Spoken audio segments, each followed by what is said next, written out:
এদিকে তুষি সকালের ওই ঘটনার পর ওর স্কুল লাইফের এক ফ্রেন্ডকে ফোন দিয়ে সব বলে।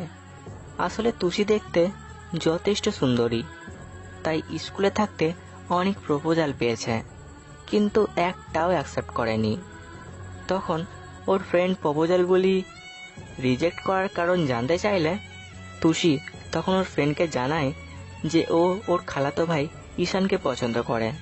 তুষির সব কথা শুনে ওর ফ্রেন্ড ওকে বলে, আচ্ছা তুষি, তুই ভাইয়াকে কিছু বলেছিস যে তুই ওনাকে ভালোবাসিস? না, এখনো কিছু বলে উঠতে পারিনি রে। আর কিভাবে বলবো, আমার না খুব লজ্জা লাগে। শোন, এত লজ্জা করলে প্রেম করা যায় না। তুই যত তাড়াতাড়ি সম্ভব ভাইয়াকে বলে দে। হ্যাঁ, তাই বলবো। তারপর তুষি কলটা কেটে দিয়ে ওর ডায়েরিটা নিয়ে লিখতে থাকে। ছোটবেলা থেকেই তুষি ডায়েরি লিখতে খুব ভালোবাসে। এর মধ্যে আমি বাসায় চলে আসি, তারপর রুমে এসে সরাসরি ওয়াশরুমে গিয়ে শাওয়ার ছেড়ে দেই।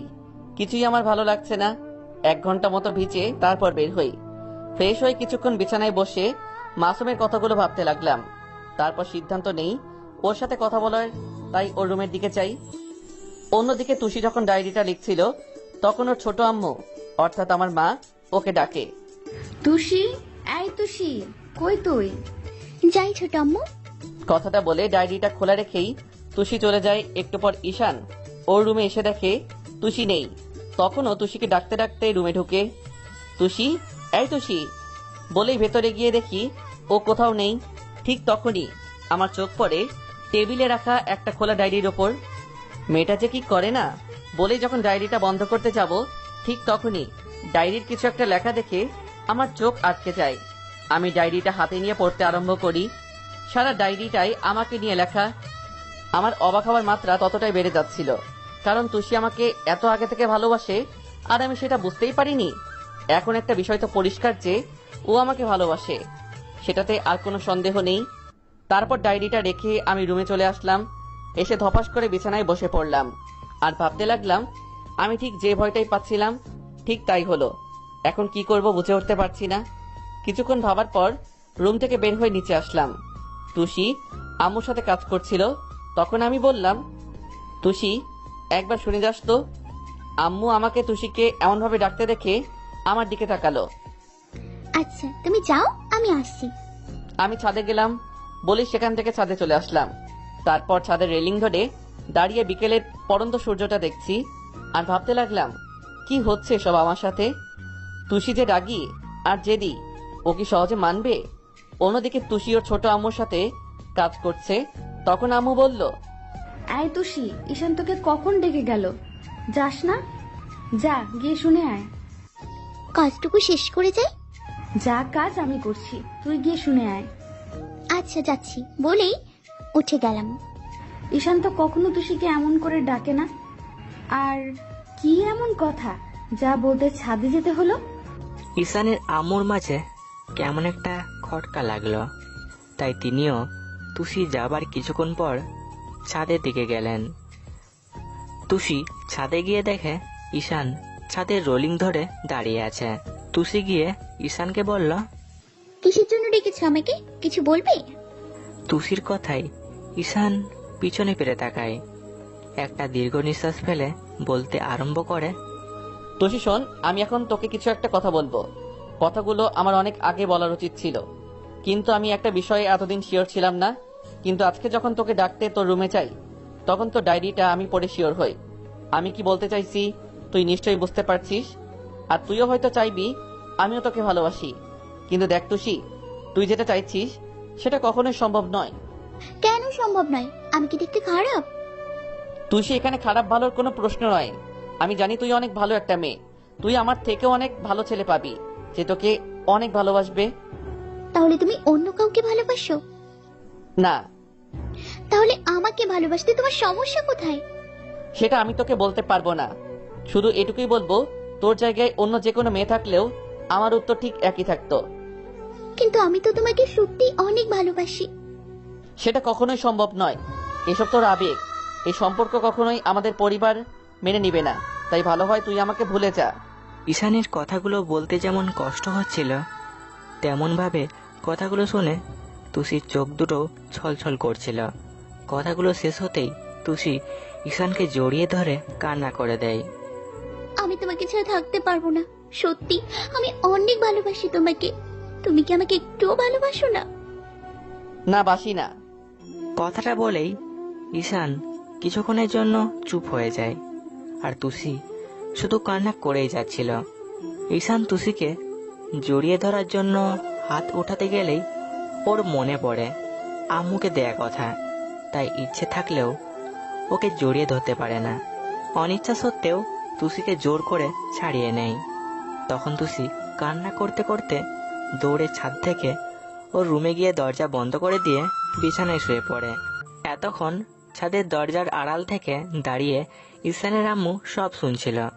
তুষি নিচে চলে যাওয়ার পর উনিও নিচে চলে যায়, আর ঈশান আবার পেছন ফিরে ছাদের রোলিং ধরে দাঁড়িয়ে আকাশের দিকে তাকিয়ে থাকে। আজ কেন জানি তুষির কান্না ওর সহ্য হচ্ছিল না, খুব কষ্ট হচ্ছিল। কি করবে ও কিছু বুঝতেই পারছিল না, তাই পকেট থেকে ফোনটা বের করে মাসুমকে ফোন করে সব কথা খুলে বলে, আর কান্না বিজড়িত কণ্ঠে বলে, দোস্ত, আমি এখন কি করব বুঝতে পারছি না। আমার মাথায় কিছুই কাজ করছে না। ওর সামনে থাকলে ও হয়তো নিজেকে স্বাভাবিক রাখতে পারবে না। ঈশান, তুইও যদি ওর মতো পাগলামি করিস তাহলে কেমনে হবে বলতো? নিজেকে শান্ত রাখ। আচ্ছা তুই এক কাজ কর, কয়েকদিনের জন্য তুই আমার বাসায় চলে আয়। কয়েকটা দিন তুই ওর সামনে থেকে দূরে থাক, তারপর পরিস্থিতি স্বাভাবিক হলে আবার বাসায় যাস। তোর কোনো সমস্যা হবে না তো? আরে না, সমস্যা হবে কেন? আর বাবা মা কয়েকদিনের জন্য নানুর বাসায় গেছে, বরং তুই আসলে আমার আরো সুবিধাই হবে। বাসায় আর একা থাকতে হবে না। আচ্ছা ঠিক আছে, তুই থাক, আমি একটু পর আসছি। মাসুমের সাথে কথা বলা শেষে ফোন রেখে ঈশান আর এক মুহূর্ত দেরি না করে রুমে চলে আসে। তারপর ব্যাগে কিছু জামা কাপড় গুছিয়ে ওর আম্মুর কাছে যায়। আম্মু, আমি কয়েকটা দিনের জন্য একটু বাইরে যাচ্ছি। কোথায় যাচ্ছিস? আম্মু স্বাভাবিকভাবেই বলল কথাটা। সবকিছু জানার পরও তিনি এর বেশি কিছু জিজ্ঞেস করলেন না। আসলে আম্মু, আমরা কয়েকজন ফ্রেন্ডসরা মিলে একটা ট্যুরে যাচ্ছি। আম্মু, আমি তোমাকে পরে বলবো সব কথা, আমার দেরি হয়ে যাচ্ছে। বলতে বলতে বেরিয়ে যায় ঈশান। ঈশানের আম্মু যেহেতু সবকিছুই জানেন, তাই তিনি কি বলবে ভেবে পায় না। আচ্ছা, সাবধানে যাস কেমন? আচ্ছা আম্মু, বাই। আম্মুর কাছে বলে আমি বেরিয়ে পড়লাম মাসুমের বাসার উদ্দেশ্যে, এবং কিছুক্ষণের মধ্যে পৌঁছে গেলাম দরজার সামনে। গিয়ে কয়েকবার কলিং বেল দিতেই মাসুম এসে দরজা খুলে দিল। আয়, ভেতরে আয়। আমি ভেতরে যাবার পর মাসুম দরজা খুলে বন্ধ করে দিল, আর আমি সরাসরি মাসুমের রুমে চলে গেলাম। এর আগেও অনেকবার আমি ওর বাসায় এসেছি, তাই মাসুমের রুম দেখিয়ে দেওয়ার প্রয়োজন হলো না। রুমে গিয়ে ব্যাগটা রেখে বিছানায় গিয়ে ধপাস করে বসে পড়লাম। মাথার দুই পাশে হাত দিয়ে ফ্লোরের দিকে তাকিয়ে ভাবতে লাগলাম, কি হচ্ছে এসব আমাদের সাথে? আমি তো এমন কিছুই চাইনি। আমার সাথে ঘটা সব ঘটনাগুলো কল্পনা করতে লাগলো। আর এর মাঝে মাসুম 2 মগ কফি নিয়ে রুমে আসলো, আর ঈশানের দিকে একটা মগ এগিয়ে দিয়ে বলল, ঈশান, এই ঈশান। কিন্তু ঈশান এতটাই ভাবনায় মগ্ন ছিল যে কোনো রেসপন্স করলো না। এবার মাসুম একটা মগ টেবিলের উপর রেখে একটা হাত ঈশানের কাঁধে রেখে আবার বলল, ঈশান, এত টেনশন করিস না। ঈশান মাসুমের দিকে তাকাতেই মাসুম ওর পাশে বসে বলল, এই নে ধর, কফি খা। আমি মাসুমের হাত থেকে কফির মগটা নিলাম, আর মাসুম আমাকে নানান কথা বলে বোঝাতে লাগলো। শোন, জীবনে এমন 2-1টা ঝড় আসবেই, তাই বলে যে ভেঙে পড়তে হবে তা কিন্তু না। তুই কয়েকটা দিন ওর চোখের আড়ালে থাকলে দেখিস সব ঠিক হয়ে যাবে। দোস্ত, আমি এমন কিছু কখনো চাইনি। আমি জানি, কিন্তু আমাদের ভাগ্যের উপর কারো হাত নেই, তাই না? আমরা সব সময় যা চাই তা পাই না, আর যা চাই না সেটাই পাই। তাই বলে যে আপসেট হতে হবে তা তো নয়, তাই না? তুষি না হয় ছোট মানুষ, ও একটা ভুল করে ফেলেছে, আর এটাকে ভুল বললেও ভুল হবে, কারণ ভালোবাসা তো কোনো অন্যায় নয়। কবে, কখন, কিভাবে, কাকে ভালো লেগে যায় আমরা কেউ সেটা বলতে পারি না। ভালোবাসাটা কারো চাওয়া না চাওয়াই হয় না, হয়ে যায়, সেটা তুইও ভালো করেই জানিস। আন্টির কথা রাখতে তুই যেমন কোনো রকম রিলেশন থেকে নিজেকে দূরে রেখেছিস, এখানে তোর দিক থেকে তুই সঠিক, তেমনি ও তোকে ভালোবেসে ওর দৃষ্টিকোণ থেকে ও কোনো ভুল করেনি, তাই এত আপসেট হওয়ার কিছু নেই। দোস্ত, আমি চিন্তা করছি তুষি যে রাগী আর জেদি মেয়ে, ও উল্টাপাল্টা কিছু করে না বসে। ঈশান, তুই সবসময় এত নেগেটিভ চিন্তা ভাবনা করিস না তো, তেমন কিছুই হবে না। তাই যেন হয়। অন্যদিকে তুষি ছাদ থেকে রুমে আসার পরে একবারও বাইরে যায়নি। তখন থেকে শুধু কান্না করেই যাচ্ছে। কান্না করতে করতেই চোখ দুটো লাল হয়ে গেছে। আর কান্না করবে নাই বা কেন? এতদিন ধরে যাকে ভালোবেসে এসেছে তার মুখ থেকে যে এমন কিছু শুনবে ও সেটা আশা করেনি। ও কেন, হয়তো পৃথিবীর কোনো মেয়েই এই ধরনের কিছু আশা করবে না। নিজে কিছু বলার আগেই সব শেষ হয়ে গেল। রাত নেমে এসেছে, তাই ঈশানের আম্মু ওকে খাবার খাওয়ার জন্য ডাকতে এসেছে। তুষি, আয় তুষি, খেতে আয়। তুষির কোনো রকম রেসপন্স নেই। কেউ যে ওকে ডাকছে সেটা ও খেয়ালই করেনি। তুষি, আয় তুষি, কি হলো? দরজা খোল আর খেতে আয়। এবার তুষির ঘোর কাটে ও চোখ দুটো মুছে স্বাভাবিকভাবে বলল, ছোট আম্মু তুমি যাও, আমার খেতে ইচ্ছে করছে না। না খেয়ে থাকলে শরীর খারাপ করবে। ওঠ মা, আর দরজাটা খোল। ছোট আম্মু আমি বললাম তো আমার ভালো লাগছে না, তুমি যাও তো। ঈশানের আম্মু তুষিকে অনেক জোরাজোরির পরও যখন ও দরজা খুলল না, তখন তিনি হতাশ হয়ে চলে গেলেন। রাতে ঈশানের আম্মুও খাবার খেলেন না। আম্মু রুমে শুয়ে শুয়ে চিন্তা করতে থাকে। সবকিছু জানার পরেও কি চুপ করে থাকাটা ঠিক হচ্ছে? আর আমি তো তুষিকে আমার মেয়ের চেয়ে কম কিছু ভাবি না। তাহলে ওর কষ্ট যে আমার কাছেও দেখতে ভালো লাগছে না। তবে একটা জিনিস ভাবতে ভালো লাগছে, যে আমার ছেলের কাছে আমার কথার মূল্য কতটা সেটা জেনে। আমাকে দেয়া কথা থেকে সে এক পাও এদিক ওদিক হতে দিল না। আচ্ছা, আপুকে কি বিষয়টা জানাবো? আমি তো এটাই চেয়েছিলাম, যে তুষিকে ঈশানের বউ করে আনতে, কিন্তু সেটা ওদের পড়াশোনার শেষে। আর তাছাড়া এবারের বড় ছেলের এখনো বিয়ে করেনি, বেকার ঘুরে বেড়াচ্ছে। তার আগে ছোট ছেলের বিয়ে দিয়ে দিই কি করে? তুষিরও তো বয়স বেশি না। কথাগুলো ভাবতে ভাবতে আম্মু ঘুমিয়ে পড়লেন। পরের দিন সকালে অন্য দিনগুলোর মতো আজ তুষি ঘুম থেকে ওঠেনি, আর ও ছোট আম্মুর কাছেও যায়নি। তাই উনি তুষিকে ডাকতে আসে। তুষি, এই তুষি, ওঠ মা, কলেজে যেতে হবে না? অনেক ডাকাডাকির পর তুষির ঘুম ভাঙে। কাল অনেক রাত পর্যন্ত কান্না করার ফলে ঘুম থেকে উঠতে দেরি হয়েছে। ছোট আম্মু আমার ভালো লাগছে না, আজ কলেজে যাব না। কলেজে না হয় না গেলি, ওঠ আর খেতে আয়। রাতে তো কিছুই খেলি না। আম্মু জোরাজুরিতে তুষি শুধু বলল, তুমি যাও, আমি উঠছি। ঈশানের আব্বুর অফিসে যেতে দেরি হয়ে যাচ্ছে, তাই আম্মু গিয়ে নাস্তা তৈরি করতে লাগলো। সকালের নাস্তা খেয়ে আব্বু অফিস চলে গেল, আর ঈশানের ভাই খেতে এসে বলল, আম্মু, ঈশান কোথায়? আর আজ তুষিকেও তো দেখছি না। ঈশান বাইরে গেছে কয়েকটা দিনের জন্য, আর তুষি রুমে আছে। নাস্তা করা শেষ হলে ঈশানের ভাই বাইরে চলে যায়, আর আম্মু তুষি রুমের দিকে আসে। এসে দেখে দরজা খোলাই আছে, তাই তিনি ভেতরে যায় আর তুষির পাশে বসে।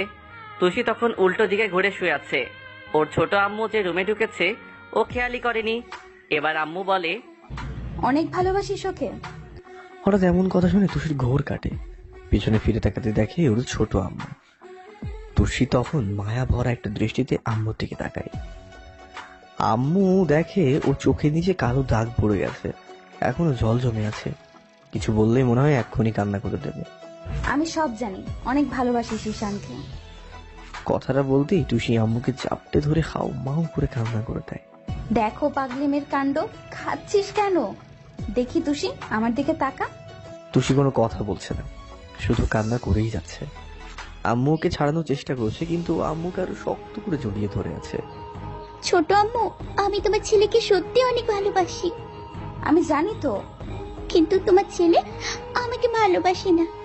আমার দিকে তাকা।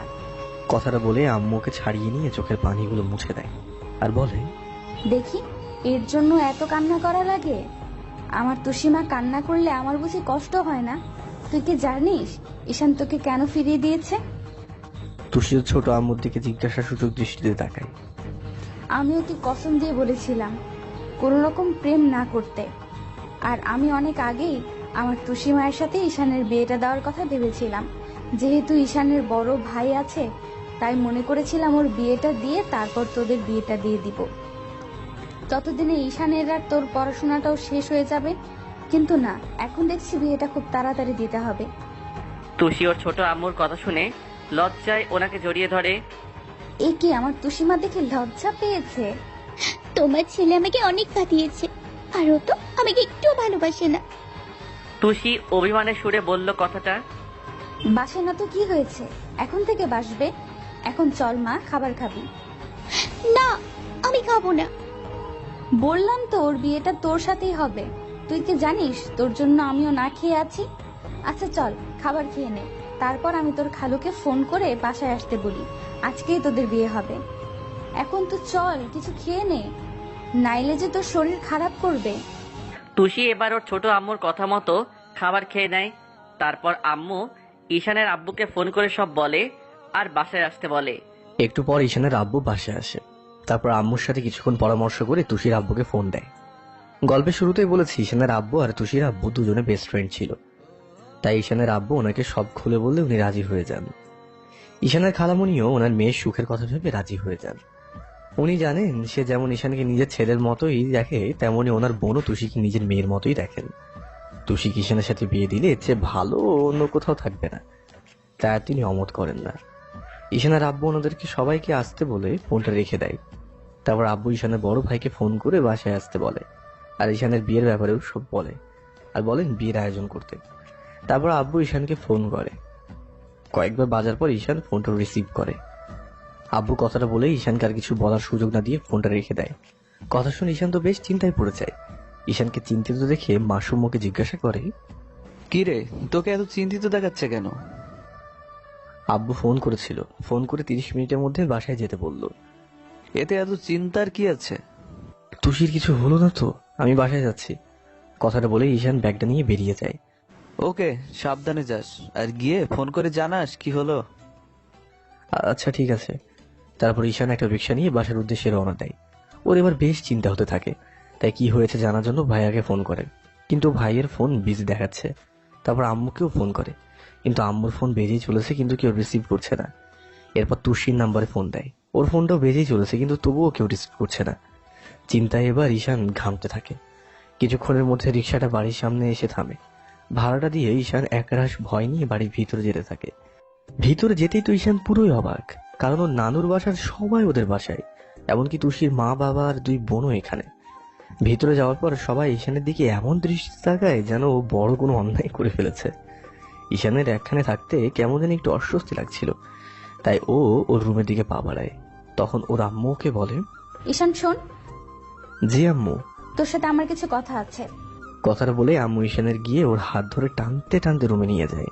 ঈশান ভয়ে ভয়ে জিজ্ঞাসা করে, আম্মু কি হয়েছে বলো তো? নানুর বাসার সবাই এখানে, তুষির বাসারও সবাই এখানে, আমি তো কিছু বুঝতে পারছি না। আমি তোকে এখন একটা কথা বলবো, তুই আমাকে কথা দে, তুই আমার কথা রাখবি। কি কথা? না শুনে কিভাবে কথা দেবো? আগে বলো, আমার সাধ্য হলে রাখবো। না, তুই আগে বল তুই আমার কথা রাখবি। আম্মু আগে থেকে জানেন যে ঈশান কখনোই এই বিয়েতে রাজি হবে না, যেখানে বিশেষ করে ওর বড় ভাই বিয়ে করেনি।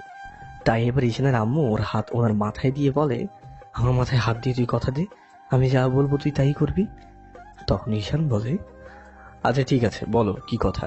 ওরা সবাই এখানে কেন এসেছে তুই জানতে চাস? হ্যাঁ, কেন? কারণ আজকে তোর আর তুষির বিয়ে। কথাটা শুনে ঈশানের 33,000 ভোল্টের শক লাগলো। হোয়াট? আম্মু তুমি এসব কি বলছো? অসম্ভব, আমি কিছুতে এখন বিয়ে করতে পারবো না। তুই কিন্তু আমাকে ছেড়ে কথা দিয়েছিস।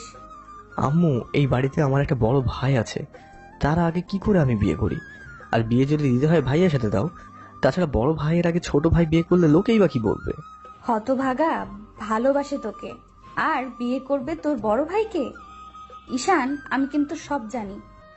আম্মু ঈশানের কান ধরে বলে কথাটা।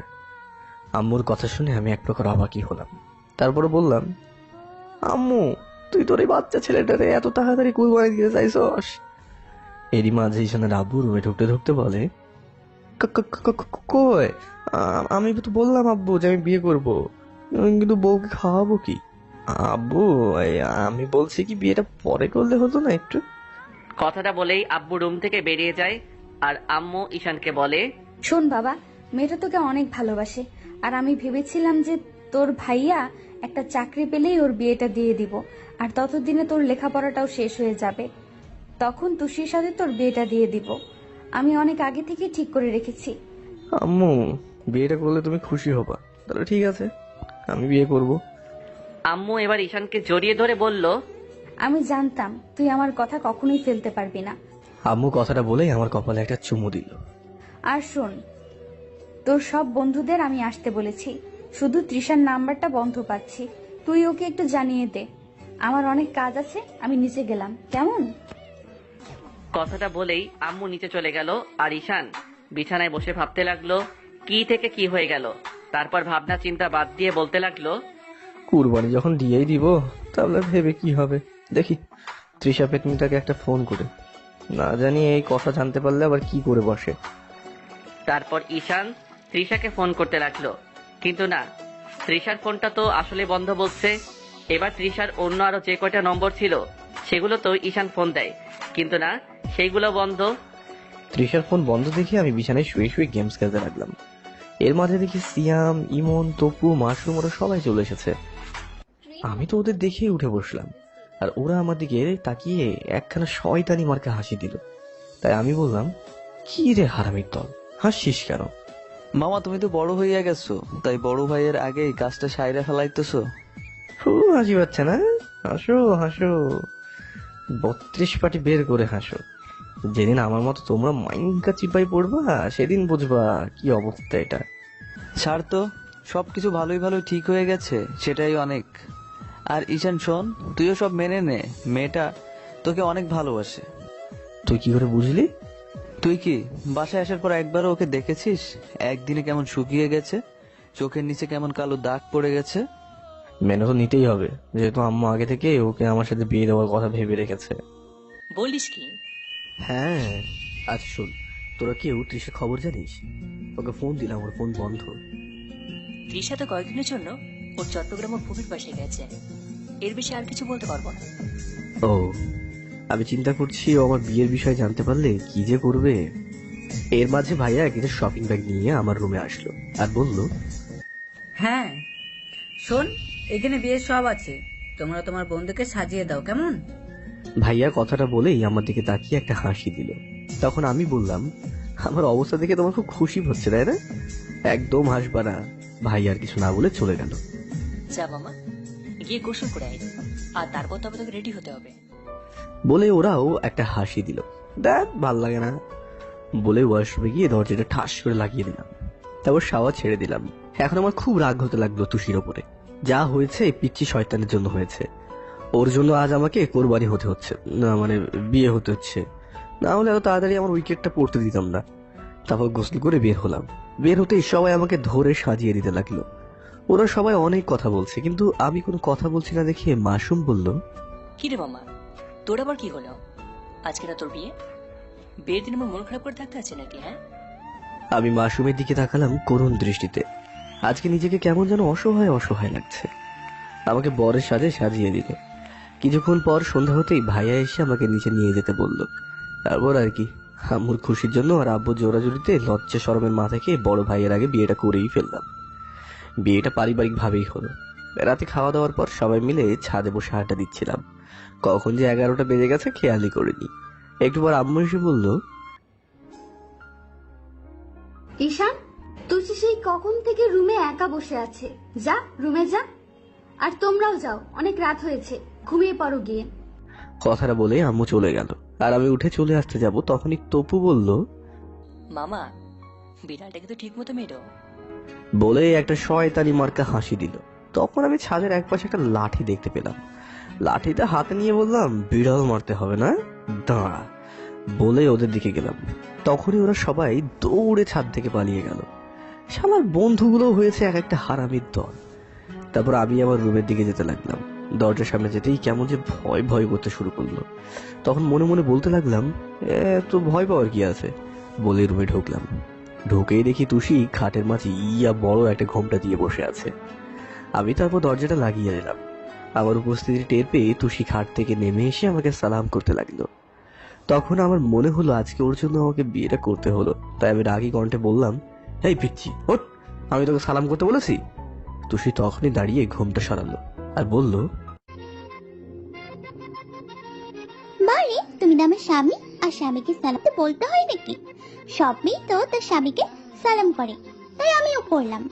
আমি তুষির দিকে তাকিয়ে দেখি ওকে একদম পরীর মতো লাগছে। আমি নিজেকে স্বাভাবিক রেখে বললাম, এই পিচ্ছি, বিয়ের কিছু বুঝিস তুই? আর তোর বয়স কত? এখনো নাক টিপলে দুধ বের হয়? ইস, উল্টা পাল্টা বলো কেন? নাক টিপলে দুধ বের হয় না। আর তুমি আমাকে পিচ্ছি বলো কেন? আমি না বলেছি যে আমাকে একদম পিচ্ছি বলবে না? আমার একটা নাম আছে, ইসরাত জাহান তুষি। আর আমার বয়স 16 বছর 5 মাস। আমি ওকে ধমক দিয়ে বললাম, চুপ, একদম চুপ।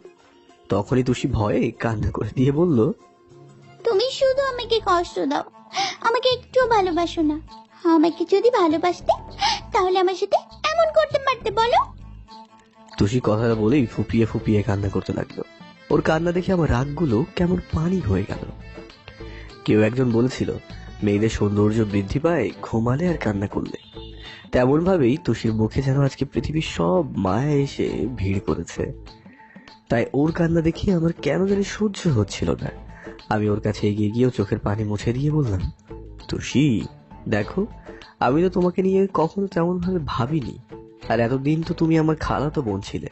তুষি তখন নাক টানতে টানতে বলল, এখন তো বউ। তারপর আমি ওর কান্নাটা থামানোর জন্য ওকে আলতো করে জড়িয়ে ধরলাম। তখন ও আমাকে শক্ত করে জড়িয়ে ধরে আবারও কান্না করতে লাগলো। এই পাগলি মেয়ে, আবার কান্না করছো কেন? আচ্ছা, আমাকে একটু সময় দাও, দেখো আমি আমার খালাতো বউটাকে অনেক ভালোবাসবো। দেখি আমার দিকে তাকাও। তারপর আমি ওকে আমার থেকে ছাড়িয়ে নিয়ে চোখ মুছে দিলাম আর বললাম, আর একবারও যেন তোমাকে কান্না করতে না দেখি। তুমি কান্না করলে আমারও যে অনেক খারাপ লাগে। তারপর আমি ওর কপালে একটা ভালোবাসার পরশ এঁকে দিলাম। কই দেখি, এখন একটু হাসো তো। তখনও কেমন একটা লজ্জা মাখা হাসি দিয়ে আমার বুকে মুখ লুকালো।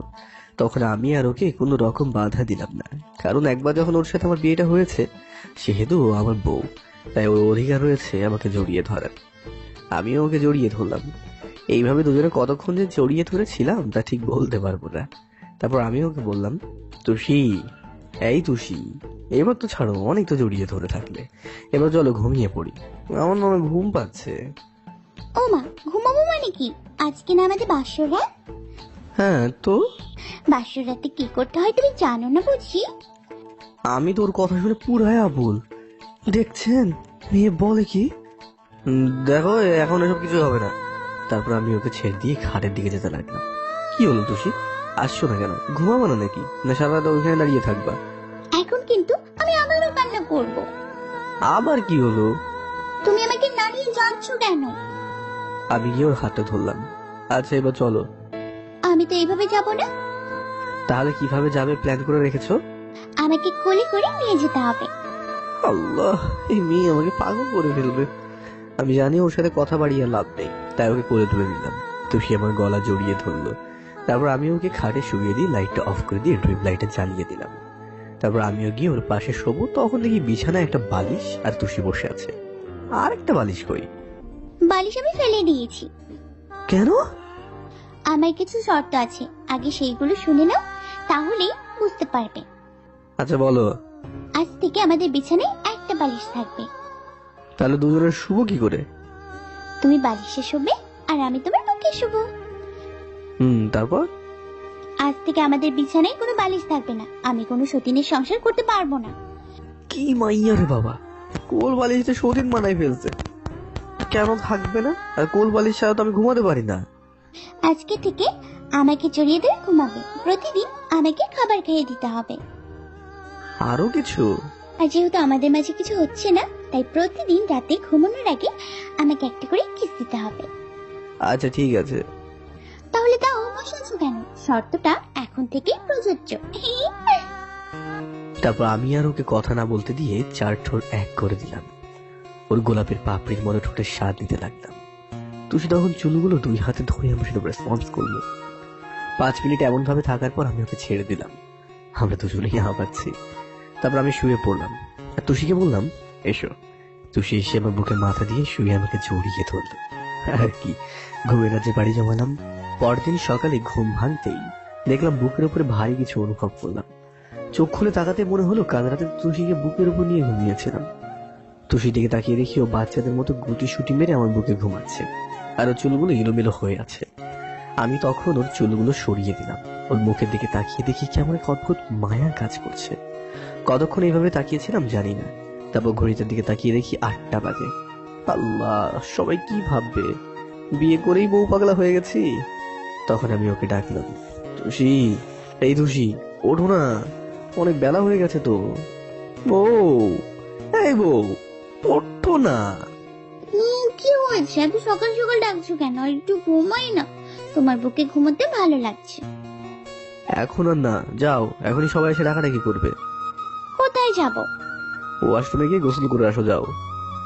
গোসল কেন করব? কাল রাতে তো আমাদের মাঝে কিছু হয়নি। সেটা তো তুমি জানো আর আমি জানি, অন্য কেউ তো আর জানে না। আর তাছাড়া বিয়ের পরের দিন সকালে মেয়েদের গোসল করতে হয়, তুমি জানো না বুঝি? এত কিছু জানো আর এইটুকু জানো না। তারপর আমি ওর কপালে একটা চুমু দিলাম। নাও, এবার হয়েছে তো, যাও। তুষি মুচকে একটা হাসি দিয়ে তারপর ওয়াশরুমে চলে গেল। আর আমি এই ফাঁকে আর একটু ঘুমিয়ে নিই, তাই আবার চোখ দুটো বুঝতে ঘুমিয়ে গেলাম। একটু পর মুখে পানির ঝাপটায় চোখ খুললাম, দেখি তুষি ও চুল থেকে আমার মুখে পানি দিচ্ছে। কি হয়েছে? আমাকে তো ঘুমাতে দিলে না, এখন তুমি ঘুমাচ্ছ কেন? ওঠো, যাও ফ্রেশ হয়ে আসো। আমি তুষির দিকে ভালোভাবে তাকিয়ে দেখলাম ও একটা কালো শাড়ি পরেছে। শাড়িটাতে ওকে অনেক সুন্দর লাগছে। আমাকে ওর দিকে তাকিয়ে থাকতে দেখে তুষি আমাকে প্রশ্ন করলো, কি হলো, এমন করে কি দেখছো? আমার বউটাকে দেখছি। যা দুষ্টু, আমি লজ্জা পাই না বুঝি? তাহলে রাতে তো লজ্জা পেলে না? যাও তো।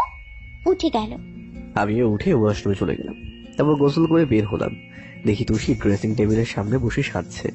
তখন ওর দিক থেকে চোখ সরাতেই পারছিলাম না। আমার ইচ্ছেও ছিল ওকে গিয়ে পিছন থেকে জড়িয়ে ধরি। আমি ওর দিকে এগিয়ে যেতে লাগলাম, তখনই মনে পড়লো আমি ওকে বলেছি এখনই আমাদের মাঝে স্বামী স্ত্রীর কোনো সম্পর্ক হবে না।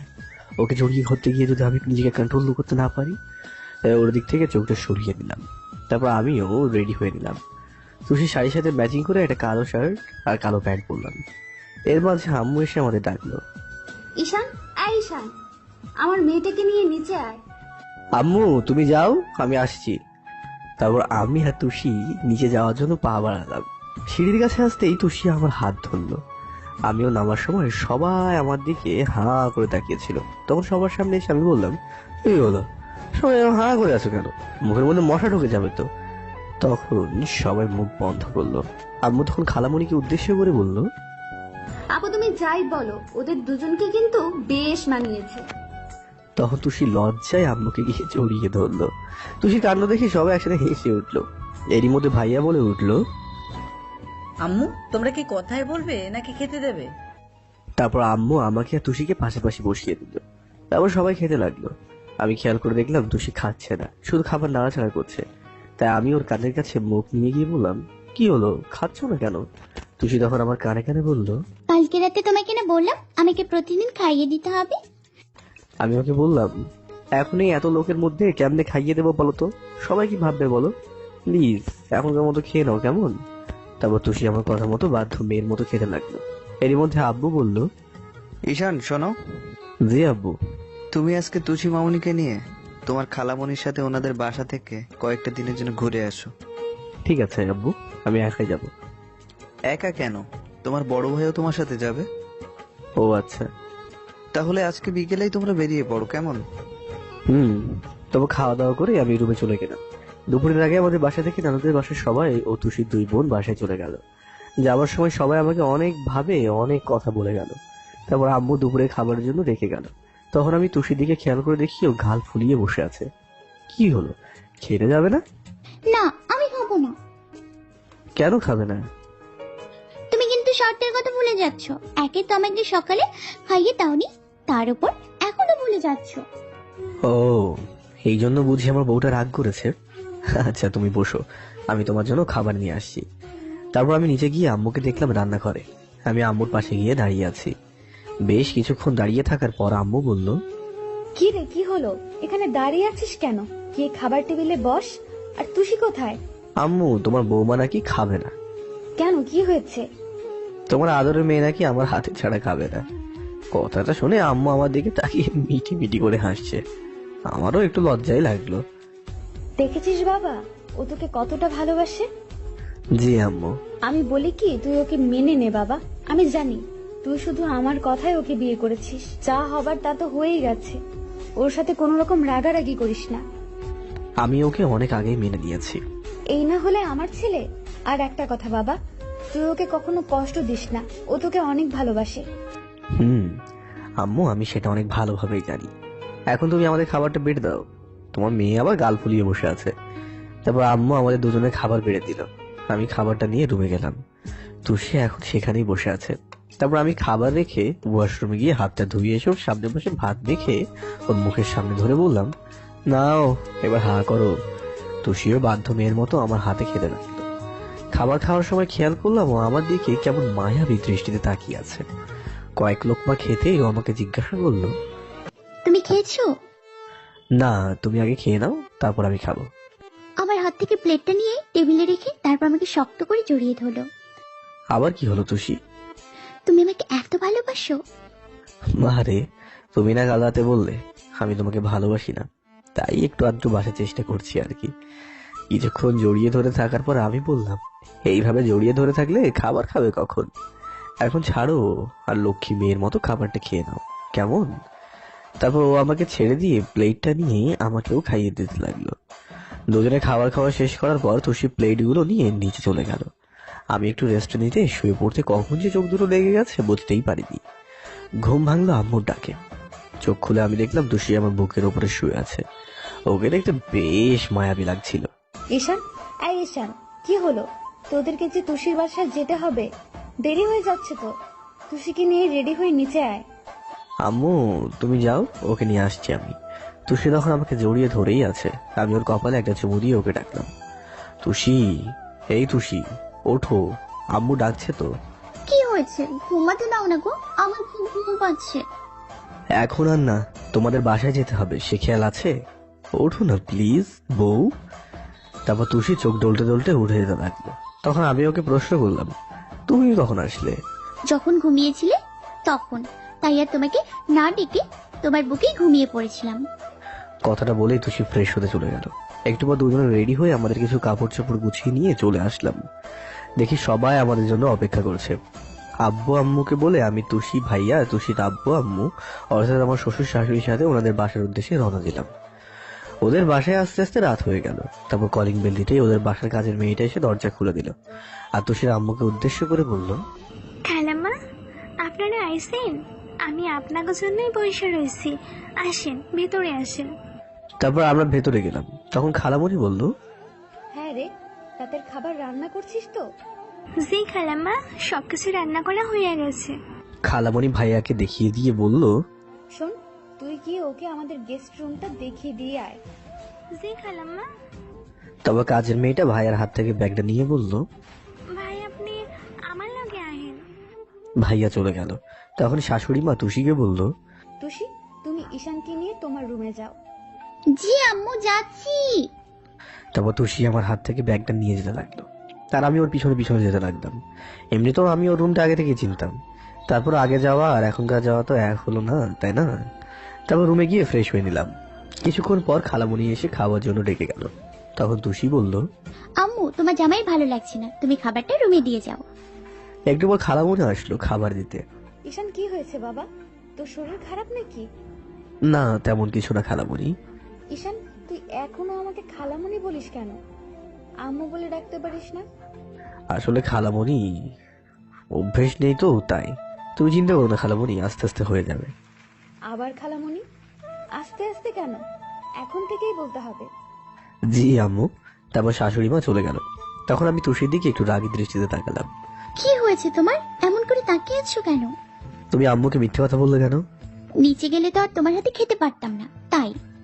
এত দুষ্টু বুদ্ধি আসে কোথা থেকে তোমার মাথায়? হ্যাঁ? তুষি একটা মুচকি হাসি দিল। তখন আমি ওকে বললাম, হাসো, আমার সামনে এসে বসো। তারপর দুজন দুজনকে খাইয়ে দিলাম। খাওয়া শেষে তুষি প্লেট রাখতে নিচে চলে গেল। বেশ খানিকটা আমি ওর জন্য অপেক্ষা করতে লাগলাম। তারপর ও আসছে না, তখন আমি ফোনটা নিয়ে বিছানায় হেলান দিয়ে শুয়ে শুয়ে গল্প লিখছিলাম। বেশ কিছুক্ষণ পর তুষি এসে বিছানায় উঠে আমার কাছে এসে হাত থেকে ফোনটা নিয়ে টেবিলের ওপর রেখে দিয়ে তারপর আমার বুকে মাথা দিয়ে আমাকে জড়িয়ে ধরে শুয়ে পড়লো। আমি ওকে বললাম, আচ্ছা তুষি, তুমি সবসময় এমন পাগলামি করো কেন বলো তো? কই পাগলামি করি? আচ্ছা তুষি, আমি যদি কখনো না থাকি তখন তুমি এমনটা কার সাথে করবে? সবাই কোথায় যায়? কেন, সবাই যেখানে যায়। আমি বলছি যে আমি যদি কখনো মরে যাই তাহলে। কথাটা বলতেই তুষির মুখটা কেমন কালো হয়ে গেল আর ওর সাথে সাথে আমাকে ছেড়ে দিয়ে উঠে ব্যালকনির দিকে চলে গেল। তুষি, এই তুষি, আহা আমার কথাটা তো শোনো। ও আমার কোনো কথাই শুনলো না। বুঝতে পারলাম বাগদিটা আমার উপরে অভিমান করেছে। তাই আমিও উঠে গেলাম। গিয়ে দেখি তুষি শুধু নাক টানছে আর বারবার চোখ মুছছে। আমার আর বুঝতে বাকি রইল না ও কান্না করছে। তখন আমি গিয়ে ওকে পিছন থেকে জড়িয়ে ধরলাম। ও আমাকে ছাড়ানোর চেষ্টা করলো, কিন্তু আমি ওকে আরো শক্ত করে জড়িয়ে ধরলাম আর ও কানের কাছে মুখ নিয়ে বললাম, সরি বউ, আমি তো মজা করে বলেছি, কিন্তু বুঝতে পারিনি যে তুমি এতটা কষ্ট পাবে। বিশ্বাস করো, তোমাকে হার্ট করতে চাইনি তো আমি। প্লিজ বউ, আর কান্না করো না। এই কানে ধরছি, এমন ভুল আর কখনো হবে না। প্লিজ তুমি কান্না থামাও। তুষি সামনের দিক থেকে পিছনে ঘুরে আমাকে বিদ্যুৎ গতিতে শক্ত করে জড়িয়ে ধরলো আর ফুপিয়ে ফুপিয়ে কান্না করতে লাগলো। ও আমাকে এতটা শক্ত করে ধরেছে যেন আমার বুকের সাথে মিশে যাবে। আরে বাবা, বললাম তো সরি, আর কখনো এমন করবো না। তুমি কান্না করলে আমারও যে কষ্ট হয় সেটা তোমাকে কি করে বোঝায় বলো তো। তারপর তুষিকে জোর করে ছাড়িয়ে নিয়ে চোখগুলো মুছে দিলাম। তুষি কাঁদো কাঁদো কণ্ঠে বলে উঠলো, এমন কথা আর কখনো বলবে না। আচ্ছা বাবা, আর বলবো না, কিন্তু মানুষ কি চিরদিন কখনো বেঁচে থাকে? তোমার কিছু হওয়ার আগে আমি মরে যাব। আমি ওকে আর কিছু বলতে না দিয়ে ওর ঠোঁটগুলো বন্ধ করে দিলাম। কিভাবে বন্ধ করলাম সেটা নিশ্চয়ই বুঝতে পারছেন। প্রথমে তুষি রেসপন্স না দিলে ও একটু পরে ও থাকতে না পারে রেসপন্স করতে লাগলো। তুষি আমার শার্টের কলার ধরে আঁকতে আছে। 5 মিনিট হয়ে গেছে, আমার দম বন্ধ হয়ে আসছিল, তাই আমি ওকে ছেড়ে দিতে চাইলাম, কিন্তু আমাকে ছাড়ছে না। অনেক কষ্টে ওকে ছাড়িয়ে আমি হাঁপাতে হাঁপাতে বললাম, এমন কেউ ওরা কি ও কিস করে নাকি? তুষি লজ্জিত হয়ে বলল, কেউ করে না, কিন্তু আমি করি। চলো এখন রুমে চলো, ঘুমাবে, অনেক রাত হয়েছে তো। তারপর রুমে এসে শুয়ে পড়লাম। এভাবে আমাদের দুষ্টু মিষ্টি খুনসুটির মধ্যে দিয়ে তুষিদের বাড়িতে 3টা দিন কেটে গেল। পরের দিন আব্বু বাসায় যাওয়ার জন্য দেখি গাড়ি পাঠিয়েছে। আসার সময় শাশুড়ি অর্থাৎ কালামণি আমাকে অনেক কথা বললো। আমি বললাম, আম্মু তুই চিন্তা করো না তো, আমি ওকে দেখে রাখবো। তারপর আব্বু আম্মুকে সালাম করলাম। তুষি তো ওর আব্বু আম্মুকে জড়িয়ে ধরে সে কি কান্না, কিছুতেই কান্না থামছে না। আম্মুকে অনেক বোঝানো, তাও থামার নামগন্ধই নেই। ভাইয়া তো আগে থেকেই গিয়ে গাড়িতে বসে আছে। আমি উপায় না পেয়ে বললাম, আচ্ছা তুষি, তুমি তাহলে থেকে যাও, যখন তোমার যেতে ইচ্ছেই করছে না আমাকে বলো, আমি এসে তোমাকে পরে নিয়ে যাব। এবার কান্না থামিয়ে আমার দিকে রাগি দৃষ্টিতে তাকালো। তারপর তুষি গিয়ে গাড়িতে বসলো। ভাইয়া ড্রাইভারের সাথে সামনে বসেছে আর আমি আর তুষি দুজনে পিছনে বসেছি। গাড়ির দরজা দিয়ে যতদূর সম্ভব তুষি ওর আব্বু আম্মুর দিকে তাকিয়েছিল। গাড়িটা একটু দূরে আসতেই আর যখন দেখা যাচ্ছিল না, তখন তুষি আবারও কান্না করা শুরু করলো। এবার আমার একটা হাত জড়িয়ে ধরে কাঁধে মাথা রেখে কাঁদছে। আমি ওকে আস্তে করে বললাম, আবার কি হলো? আর সামনে কিন্তু ভাইয়া আছে। আব্বু আম্মুকে ছেড়ে থাকতে হবে তো, তাই কষ্ট হচ্ছে। তাহলে এতদিন থাকলে কেমন করে? এখনকার থাকা আর আগের থাকা কি এক হলো নাকি? তুষি কাঁদতে কাঁদতে বললো কথাটা। আমি তোমাকে বলেইছিলাম যে তুমি থাকো, তাহলে এখন আবার কান্না করছো কেন? কান্না থামাও, না হলে কিন্তু গাড়িটা ঘুরিয়ে তোমাকে আবার বাসায় রেখে আসবো। আমি একটু ধমকের সুরেই বললাম কথাটা। তুষি আমার কথা শুনে একটু থামলো। মেয়েরা এত কান্না করতে পারে কেমন করে, আমার মাথায় আসে না। কেউ জানলে আমাকে বলবেন তো। তারপর কিছুক্ষণ পর বাসায় চলে আসলাম। এসে আম্মুর সাথে কথা বলে রুমে চলে গেলাম। একটু পর মাসুম ফোন করলো। কিরে ভাই, বিয়ে করে আমাদের ভুলে গেলি নাকি? কি যে বলিস না তুই, আর আমি একটু আগেই তুষিদের বাসায় থেকে আমাদের বাসায় আসলাম। আমরা সবাই আড্ডা দিচ্ছি, তুই কি আসবি? আচ্ছা তোরা থাক, আমি কিছুক্ষণের মধ্যে আসছি, কেমন? বলেই ফোনটা কেটে দিয়ে তুষিকে ডাকলাম। তুষি, এই বউ, কই তুমি? আমার ডাকে তুষি নিচে থেকে দৌড়ে উপরে আসলো। কি হয়েছে, তোমার কিছু লাগবে? না শোনো, আমি একটু বাইরে যাচ্ছি, কেমন? তুমি কিন্তু কোনো রকম পাগলামি করবে না, হ্যাঁ? বলে ওর কপালে একটা চুমু দিলাম। সাবধানে যেও, কেমন? আর তাড়াতাড়ি চলে এসো। আচ্ছা বাই। তারপর নিচে আসতে আম্মু জিজ্ঞাসা করলো, ঈশান কোথায় যাচ্ছিস? আম্মু মাসুম ফোন দিয়েছিল, তাই ওদের সাথে একটু যা, কিন্তু তাড়াতাড়ি ফিরবি। তোর আব্বু বাসায় এসে যদি তোকে না দেখে তাহলে কিন্তু অনেক রাগ করবে। নতুন বিয়ে করেছিস, তাই ঘোরাঘুরি একটু কম কর। জি আম্মু। তারপর বাইকটা নিয়ে কিছুক্ষণের ভিতরেই হারামিগুলোর কাছে চলে আসলাম। দেখি সবাই বসে আছে, তাই আমিও বাইকটা রেখে ওদের সাথে যোগ দিলাম। তো মামা কেমন? তুমি তো শ্বশুরবাড়িতে খেয়ে দিয়ে চেহারা ঘুরিয়ে ফেলেছ। তোদের খালি আর কি, তাই না? আচ্ছা শোন, কাল কি কলেজে আসবি? হ্যাঁ আসবে। তারপর ওদের সাথে আড্ডা দিয়ে দিতে কখন যে রাত হয়ে গেছে খেয়ালই করিনি। আড্ডা শেষ করে যখন উঠলাম তখন মোবাইলটা হাতে নিয়ে দেখি 9টা বাজে আর আম্মু 30টা মিসড কল। তুষির 50 বার আর আম্মুর 10 বার। আরে আজকে খাইছে আমাদের। তারপর বাইকটা স্টার্ট করে অনেক স্পিডে চালিয়ে বাসায় চলে আসলাম। এসে কলিং বেল দিতেই তুষি এসে দরজাটা খুলে দিয়ে রুমে চলে গেল। আমিও যে রুমের দিকে যাবো তখন আব্বু বলল, ঈশান দাঁড়াও, কোথায় গিয়েছিলে? আমি ভয়ে ভয়ে বললাম বন্ধুদের সাথে দেখা করতে। আচ্ছা, তোর কোনো কাণ্ডজ্ঞান নেই? কয়টা দিন হলো বিয়ে করেছিস, তুই নতুন বউকে ঘরে রেখে বাইরে আড্ডা দিচ্ছিস? জানিস তোর আম্মু আর তুই কতটা টেনশন করছিল, আর কতবার তোকে ফোন করেছিল দেখতো। আব্বু ফোনটা সাইলেন্ট ছিল, বুঝতে পারিনি। তারপর আব্বু আরো কিছুক্ষণ বকাবকি করে চলে গেল। আচ্ছা ঈশান, তোর কি কখনো আক্কেল হবে না? যাবার সময় তোকে বারবার বলে দিলাম তাড়াতাড়ি ফিরিস, আর তুই কি করলি? সেই রাত করেই বাসায় আসলি। সরি আম্মু, আমি বুঝতে পারিনি। জানিস আমার কত টেনশন হচ্ছিল? আমার কথা বাদই দিলাম, তুষির কথা একবারও কি মনে পড়েনি তোর? মেয়েটা এখন পর্যন্ত খায়নি। আব্বু আর কখনো এমন হবে না। যা গিয়ে তুষিকে নিয়ে খেতে আয়, টেবিলে খাবার দেওয়া আছে। কথাটা বলেই আম্মু চলে গেল। আমি রুমে চলে আসলাম। এসে দেখি তুষি উল্টো দিকে ঘুরে শুয়ে আছে। বুঝতে পারছি যে ও প্রচন্ড পরিমাণে রেগে আছে। এখন যে কি করি, কিভাবে ওর অভিমান ভাঙাই? বিছানায় বালিশও 2টা। আমি ওর কাছে গিয়ে বসলাম আর ওকে ডাকলাম, বউ, এই বউ, আমার না অনেক খিদে পেয়েছে। বউ, ও শোনা বউ, তুমি আমার উপর রাগ করেছো তাই না? বিশ্বাস করো কখন যে রাত হয়ে গেছে খেয়ালই করিনি, তাই দেরি হয়ে গেছে। আর তুমি নাকি এখনো খাওনি? চলো খাবে, চলো। আমি কারো বউ না, আর তোমার খিদে পেয়েছে সেটা আমাকে বলছো কেন? আমি কারোর উপর রাগ করিনি। রাগটা যখন আমার উপর, তো আমার উপরই দেখাও না, খাবারের উপর কেন দেখাচ্ছ? চলো খাবে, চলো। বলে আমি ওর একটা হাত ধরে টান দিলাম, আর ওর সাথে সাথে এক ঝটকে ছাড়িয়ে নিল। তুষি, এই বউ দেখো, তুমি যদি না খাও তাহলে আমিও কিন্তু খাবো না। আমার খিদে নেই, তুমি খাবে না খেলে না খাবে, তাতে আমার কি? আমি কি হই তোমার? সত্যি কিন্তু আমিও খাবো না। তুষি আর কোনো কথা বললো না। বুঝতে পারলাম এইভাবে হবে না, তাই আমি ওকে কোলে তুলে নিলাম। ছাড়ো আমাকে। কথাটা বলেই ছটপট করতে লাগলো।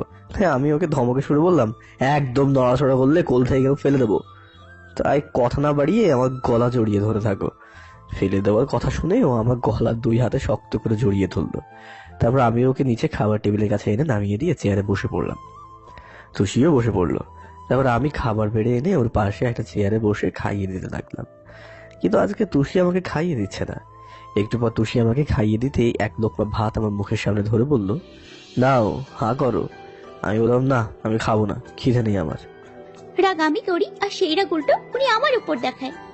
অন্যদিকে দূর থেকে দাঁড়িয়ে ঈশানের আম্মু ওদের দুজনে কাণ্ড দেখছিল আর মিট মিট করে হাসছিল। তুমি যদি না খাও তাহলে কিন্তু আমিও খাবো না। এবার আমিও হাঁ করলাম আর বললাম, কই দাও। তারপর খাওয়া শেষে রুমে এসে আমার দুজনকে প্রতিদিনের মতো জড়িয়ে ধরে শুয়ে পড়লাম। পরের দিন সকালে তুষি দেখে ঘুম ভাঙলো। আই ওঠো, কলেজে যাবে না? ঈশান ওঠো বলছি। আমি ঘুম ঘুম চোখে বললাম, প্লিজ বউ, আর একটু ঘুমাতে দাও না।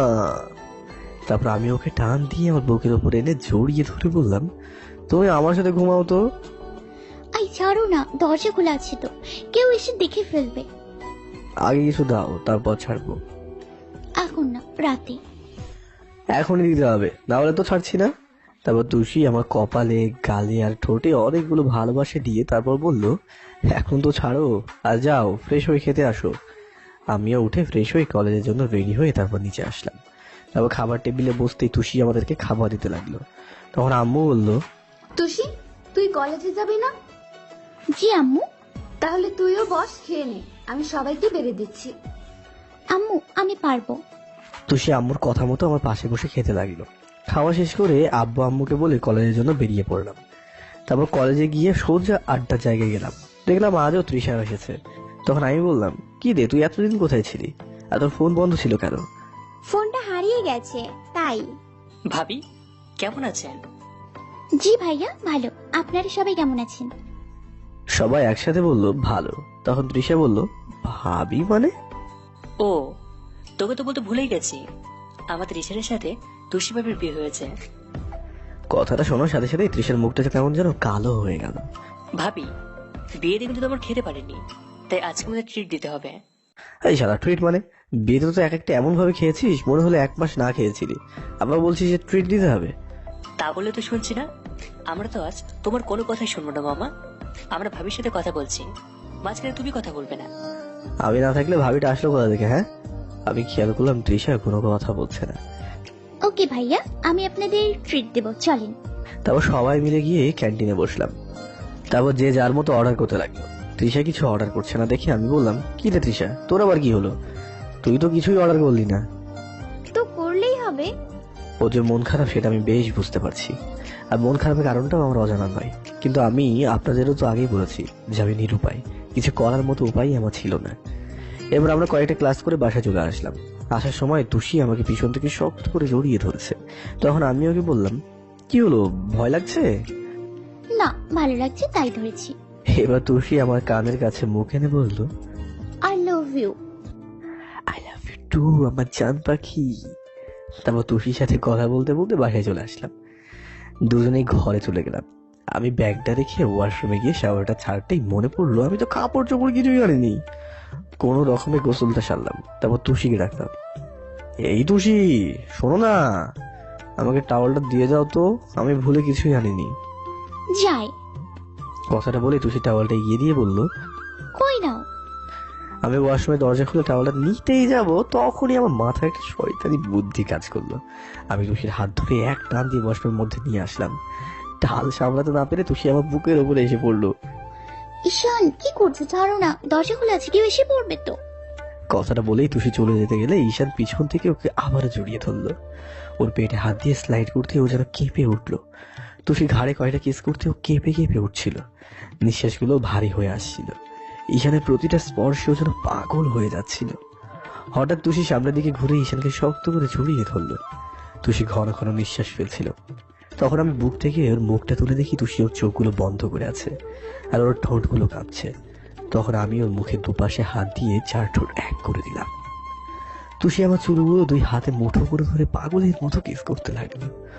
যখনই আমি ওর কোমরে এক হাত দিয়ে আমার সাথে ওকে বিছিয়ে নেবো, তখনই তুষি আমার ঠোঁটে কামড় দেয়। হঠাৎই আমার ঘোর কাটে। ঘোর কাটতেই মনে হলো, না না, এ আমি কি করছি। সাথে সাথে আমি ওকে এক ঝটকায় ছাড়িয়ে ওয়াশরুম থেকে বেরিয়ে পড়লাম। আর তুষি ঘটনার আকস্মিকতায় সেখানেই দাঁড়িয়ে রইল। তারপর আমি সেখান থেকে এসে ভেজা কাপড় পাল্টে বাইরে চলে আসি। রাস্তা দিয়ে হাঁটছি আর ভাবছি, একটু আগে আমি কি ভুলটাই না করতে যাচ্ছিলাম। আসলে আমি নিজের ওপরই কন্ট্রোল হারিয়ে ফেলেছিলাম।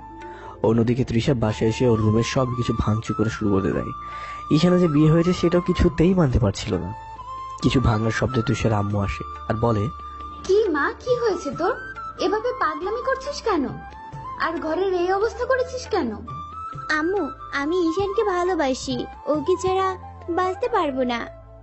কথাটা বলে ওর আম্মুকে জড়িয়ে ধরে কান্না করে দেয়। তখন তৃষার আম্মু বলে, এসব কি বলিস তুই? এটা কি করে সম্ভব? ঈশানের তো বিয়ে হয়ে গেছে। আমি কিছু জানি না, আমি শুধু ওকে চাই। পাগলামি করিস না। তুই যদি ওর বিয়ের আগে আমাদের বলতি, তাহলে আমরা ওর আব্বু আম্মুর সাথে কথা বলতাম। কিন্তু এখন তুই যেটা চাইছিস সেটা অন্য কারো। তোর এই অন্যায় আবদার কি করে পূরণ করি?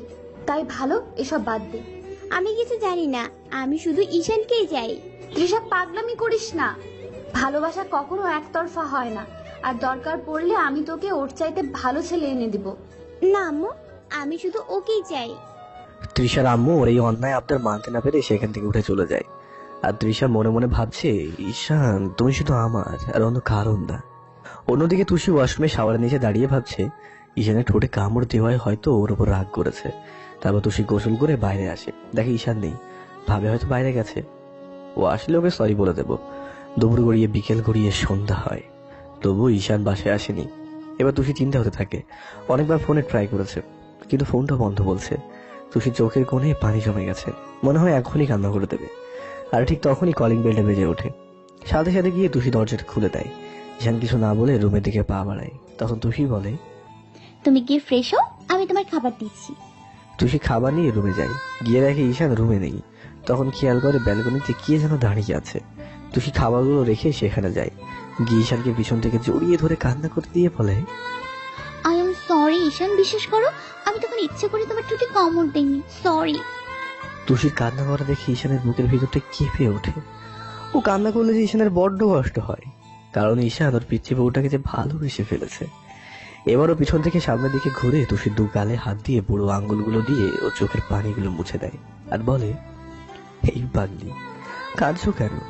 আমি তখনকার জন্য একটু রাগ করিনি। আর সরি তো আমার তোমাকে বলা উচিত, কারণ আমি তোমাকে কথা দিয়েছিলাম আমাদের মাঝে এখন তেমন কোনো সম্পর্ক হবে না।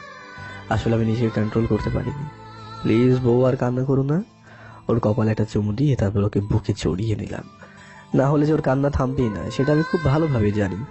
কিছুক্ষণ পর আমি ওকে বললাম, জাহান পাখি আমার, অনেক খিদে লেগেছে। তুষি আমাকে ছেড়ে দিয়ে বলল, খিদে তো পাবি, দুপুরে তো মনে হয় কিছুই খাওনি। তুমি মনে হয় খুব খেয়েছো। আমি জানি আমার বউটা আমাকে এত ভালোবাসে যে আমাকে রেখে কখনো খায় না। আসো, খেতে আসো। বলেই তুষি আমার হাত ধরে ভিতরে নিয়ে গেল। তারপর টেবিলের উপর থেকে খাবার এনে আমাকে আজকে আগেই খাইয়ে দিতে লাগলো। আমি ওকে খাইয়ে দিলাম। খাওয়া দাওয়া শেষ করে রাতে ঘুমানোর সময় তুষি আমার বুকে শুয়ে আছে। তখনও বলল, ঈশান, আয় ঈশান। বলছি শোনো না। শুনছি তো। আমার একটা জিনিস চাই তোমার কাছে, বলো দেবে? কি জিনিস চাও বলো? আমার না খুব লজ্জা করছে। থাক, এত লজ্জা পেলে আর বলতে হবে না। কি হলো বলবা নাকি আমি ঘুমাবো? আমার অনেক ঘুম পাচ্ছে। আই না, দাঁড়াও বলছি। ঈশান, আমাদের লাগবে। কি লাগবে বলো তো? আচ্ছা, তখন থেকে এমন ঘুরায় পেঁচায় কথা বলছে কেন? তারপর তুষি লজ্জা মিশ্রিত কণ্ঠে বলল, আমার একটা বাবু লাগবে। বলেই আমার বুকে মুখ লুকোলো। আমি ওর কথা শুনে কি উত্তর দেবো ভেবে পাচ্ছি না, যে নিজেই একটা বাচ্চা, তার নাকি আবার বাচ্চা লাগবে। তারপর আমি ওকে বললাম, আমাদের বিয়েটা তো আম্মু আরো পরে দিতে চেয়েছিল তাই না, কিন্তু শুধু তোমার কথা ভেবে এত আগে বিয়েটা দিয়েছে। আর এখন তুমি মাত্র ফার্স্ট ইয়ারে পড়ো, সামনে তোমার পরীক্ষা। এখন যদি আমরা বাবু নিই তাহলে তো তোমার আমার বাবু সামলাতে হবে নাকি? পড়ালেখা করবা কখন? তাছাড়া বড় ভাইয়া এখনো বিয়েই করেনি। এখন যদি আমরা বাবু নিই তাহলে বিষয়টা কেমন দেখায় না বলো? তাই আমি বলি কি 2টা বছর পর নিলে হয় না? তার মানে তুমি আমার কথা রাখবে না? আরে শোনো বউ, রাগ করো কেন? একটু বোঝার চেষ্টা করো। 2টা বছর পর নিলে ততদিনে তোমার এইচএসসি পরীক্ষাটাও শেষ হয়ে যাবে, আর হয়তো ভাইয়ার বিয়েটাও হয়ে যাবে। তখন দরকার পড়লে আমার বউটাকে একটা ক্রিকেট টিমের ক্যাপ্টেন করে দেবো, কেমন? তাই আমি বলি কি এখন বাবু না নিলেই ভালো হয়। আমাদের বিয়ে যখন হয়েছে আব্বু আম্মু তো আমরা হবই, তাই না? তুষি কোনো কথা বলছে না, তাই আমি ওকে বললাম, তুষি, আমি তোমার সব কথা শুনি তাই না, তাহলে তুমি আমার এই একটা কথা রাখো প্লিজ লক্ষ্মীটি। বলে ওর কপালে একটা চুমু দিলাম। আচ্ছা ঠিক আছে।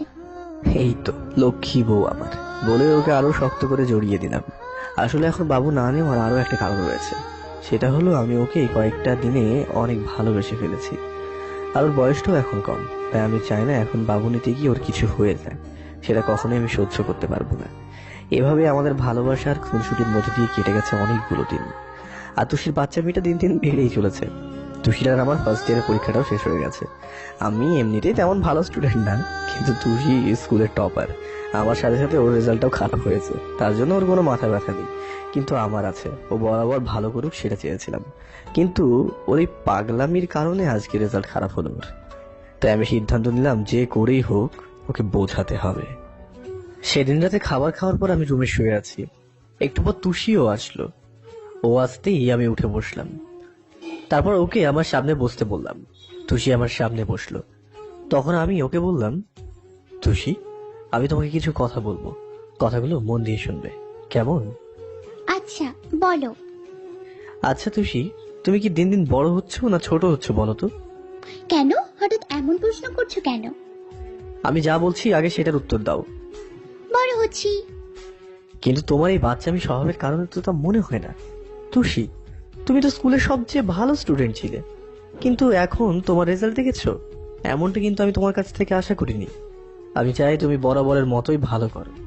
আমি কি বলতে চাইছি তুমি নিশ্চয়ই বুঝতে পারছো? মানে তোমার এই পাগলামিটা কমিয়ে দিয়ে পড়ালেখায় মনোযোগ দিতে হবে। তার মানে আমার ভালোবাসাটা কি তোমার কাছে পাগলামি মনে হয়? তুষি, আমি কিন্তু সেটা বলিনি। আমি বলছি আমি তোমারই থাকবো, তুমি শুধু তোমার পড়ালেখার উপর মনোযোগ দাও। এখন তো আর আমাকে ভালো লাগে না তাই না, সেজন্য আমার কাজগুলো তোমার কাছে পাগলামি মনে হয়। তুষি, তুমি কিন্তু বিষয়টাকে অন্যদিকে নিয়ে যাচ্ছ।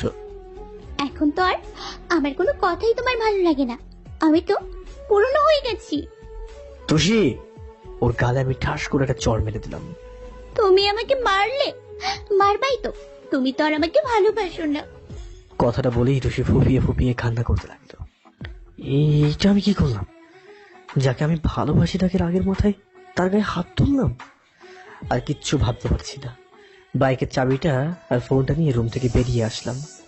তারপর মাসুমকে একটা ফোন করে আসতে বললাম। তুষির গায়ে হাত দিয়ে এখন নিজের কাছেই খারাপ লাগছে। ও না হয় একটা ভুল করেই ফেলেছে, কিন্তু ওর সাথে সাথে আমিও কি একই ভুল করলাম? অন্যদিকে তুষি বিছানায় শুয়ে শুয়ে শুধু কান্না করেই যাচ্ছে। কান্না করতে করতে বালিশ ভিজিয়ে ফেলেছে। কিছুক্ষণ পর ঈশান ওদের আড্ডার জায়গায় চলে আসে। আজকে কিছুই ভালো লাগছে না ওর, তাই আসার সময় এক প্যাকেট সিগারেট নিয়ে এসেছিল। তার থেকে একটা নিয়ে ধরিয়ে খেতে লাগলো। আসলে ও এইসব তেমন খায় না খুব একটা, যখন খুব ইচ্ছা হয় বা বেশি মন খারাপ থাকে তখনই খায়। এরই মাঝে মাসুমও চলে আসে। এসে ওর সিগারেট খাওয়া দেখে প্রশ্ন করে, কি রে, তুই এমন সময় এখানে ডাকলি? আর কি এমন হয়েছে যার জন্য সিগারেট খাচ্ছিস? মাসুম খুব ভালোভাবে জানে যে ওর মন খারাপ থাকলে খায়, তাছাড়া সচরাচর ওকে সিগারেট খেতে দেখা যায় না। ঈশান কোনো কথা না বলে শুধু সিগারেটে একের পর এক টান দিয়েই যাচ্ছে। কি রে, কি হয়েছে বলবি তো নাকি? আচ্ছা বস, বলছি। তারপর আমি ওকে সব খুলে বললাম। সব কথা শোনার পর মাসুম বলল, তুষির গায়ে হাতে কিন্তু তুই মোটেও ঠিক করিসনি। ও নয় ছোট, কিন্তু তুই তো আর ছোট না।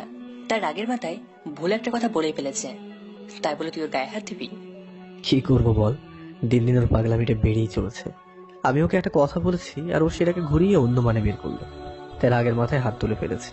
মাসুমের সাথে কথা বলতে বলতে প্রায় রাত 3টা বেজে গেছে, সেটা ঈশান খেয়ালই করেনি। তারপর মাসুম বলল, শোন, এখন বাসায় যা, আর বাসায় গিয়ে তুষিকে সরি বলে দিস। স্বামী স্ত্রীর মধ্যে একটু একটু কথা কাটাকাটি হতেই পারে, তাই বলে দুজন আমার রাগ করে থাকলে হবে না। যা, গিয়েও রাগ ভাঙা। আচ্ছা ঠিক আছে। মাসুমের কাছ থেকে বিদায় নিয়ে বাসার উদ্দেশ্যে রওনা দিলাম। বাসায় এসে বাসার যে দ্বিতীয় চাবিটা আছে সেটা দিয়ে দরজা খুললাম। তারপর ভিতরে গিয়ে আমার রুমের দিকে পা বাড়ালাম। গিয়ে দেখি তুষি কান্না করতে করতে ঘুমিয়ে গেছে। তাই ওর ওকে না ডেকে আমি ওর পাশে শুয়ে পড়লাম। সকালে না হয় সরি বলে দেবো, কিন্তু কিছুতেই ঘুম আসছে না। কারণ তুষিকে বুকের মাঝে নিয়ে ঘুমানোটা আমার একটা অভ্যেসে পরিণত হয়েছে। তাই আমি ওর দিকে চেপে ওকে আমার বুকে এনে জড়িয়ে ধরে মাথায় হাত বোলাতে বোলাতে ঘুমিয়ে গেলাম। পরদিন সকালে ঘুম থেকে উঠে খেয়াল করলাম তুষি আমার কাছে নেই। ঘড়ির দিকে তাকিয়ে দেখি কলেজের সময় হয়ে গিয়েছে। প্রতিদিন তুষি আমাকে ঘুম থেকে ডেকে তোলে, কিন্তু আজ একবারও ডাকলো না। সামান্য একটা চর মারাতে এত রেগে যাবে ভাবতেও পারিনি।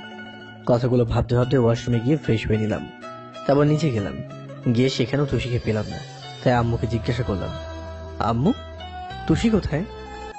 কেন, ও তোকে বলেনি ওর আজ ইম্পর্টেন্ট ক্লাস আছে, তাই একটু আগেই চলে গেছে? এখন যদি আম্মুকে বলি যে ও আমাকে কিছুই বলেনি, তাহলে আম্মু হয়তো বুঝতে পেরে যাবে আমাদের মাঝে কিছু একটা হয়েছে। তাই আমি বললাম, ও হ্যাঁ বলেছে। তুই বস, আমি তোকে খাবার দিচ্ছি। আচ্ছা দাও। খাবার টেবিলে বসতেই আম্মু খাবার বেড়ে দিল। আমি খাচ্ছি আর ভাবছি মেয়েটা হয়তো বা আমার উপর এখনো রেগে আছে, তাই হয়তো না খেয়েই কলেজে চলে গেছে। আম্মু তুষি খেয়ে গেছে নাকি না খেয়ে গেছে? খেয়ে গেছে। কথাটা শুনে আমার একটু খারাপই লাগলো। যে মেয়ে আমি খাইয়ে না দিলে খাই না, সামান্য একটা চড় মারার কারণে সে আমার উপরে এত রেগে আছে। খেতে ইচ্ছে করছে না, তবুও কোনো রকমে খেয়ে রুমে চলে আসলাম। তখনই দেখি তবু ফোন করেছে। আমি রিসিভ করলাম। হ্যাঁ তবু বল। কি রে, কলেজে আসবি না? তোর জন্য আমরা ক্লাস না করে বসে আছি, আর তোরই দেখা নেই। ভালো লাগছে না, তাই যেতে ইচ্ছে করছে না।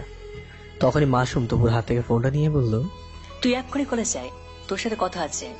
আচ্ছা আচ্ছা আসছি।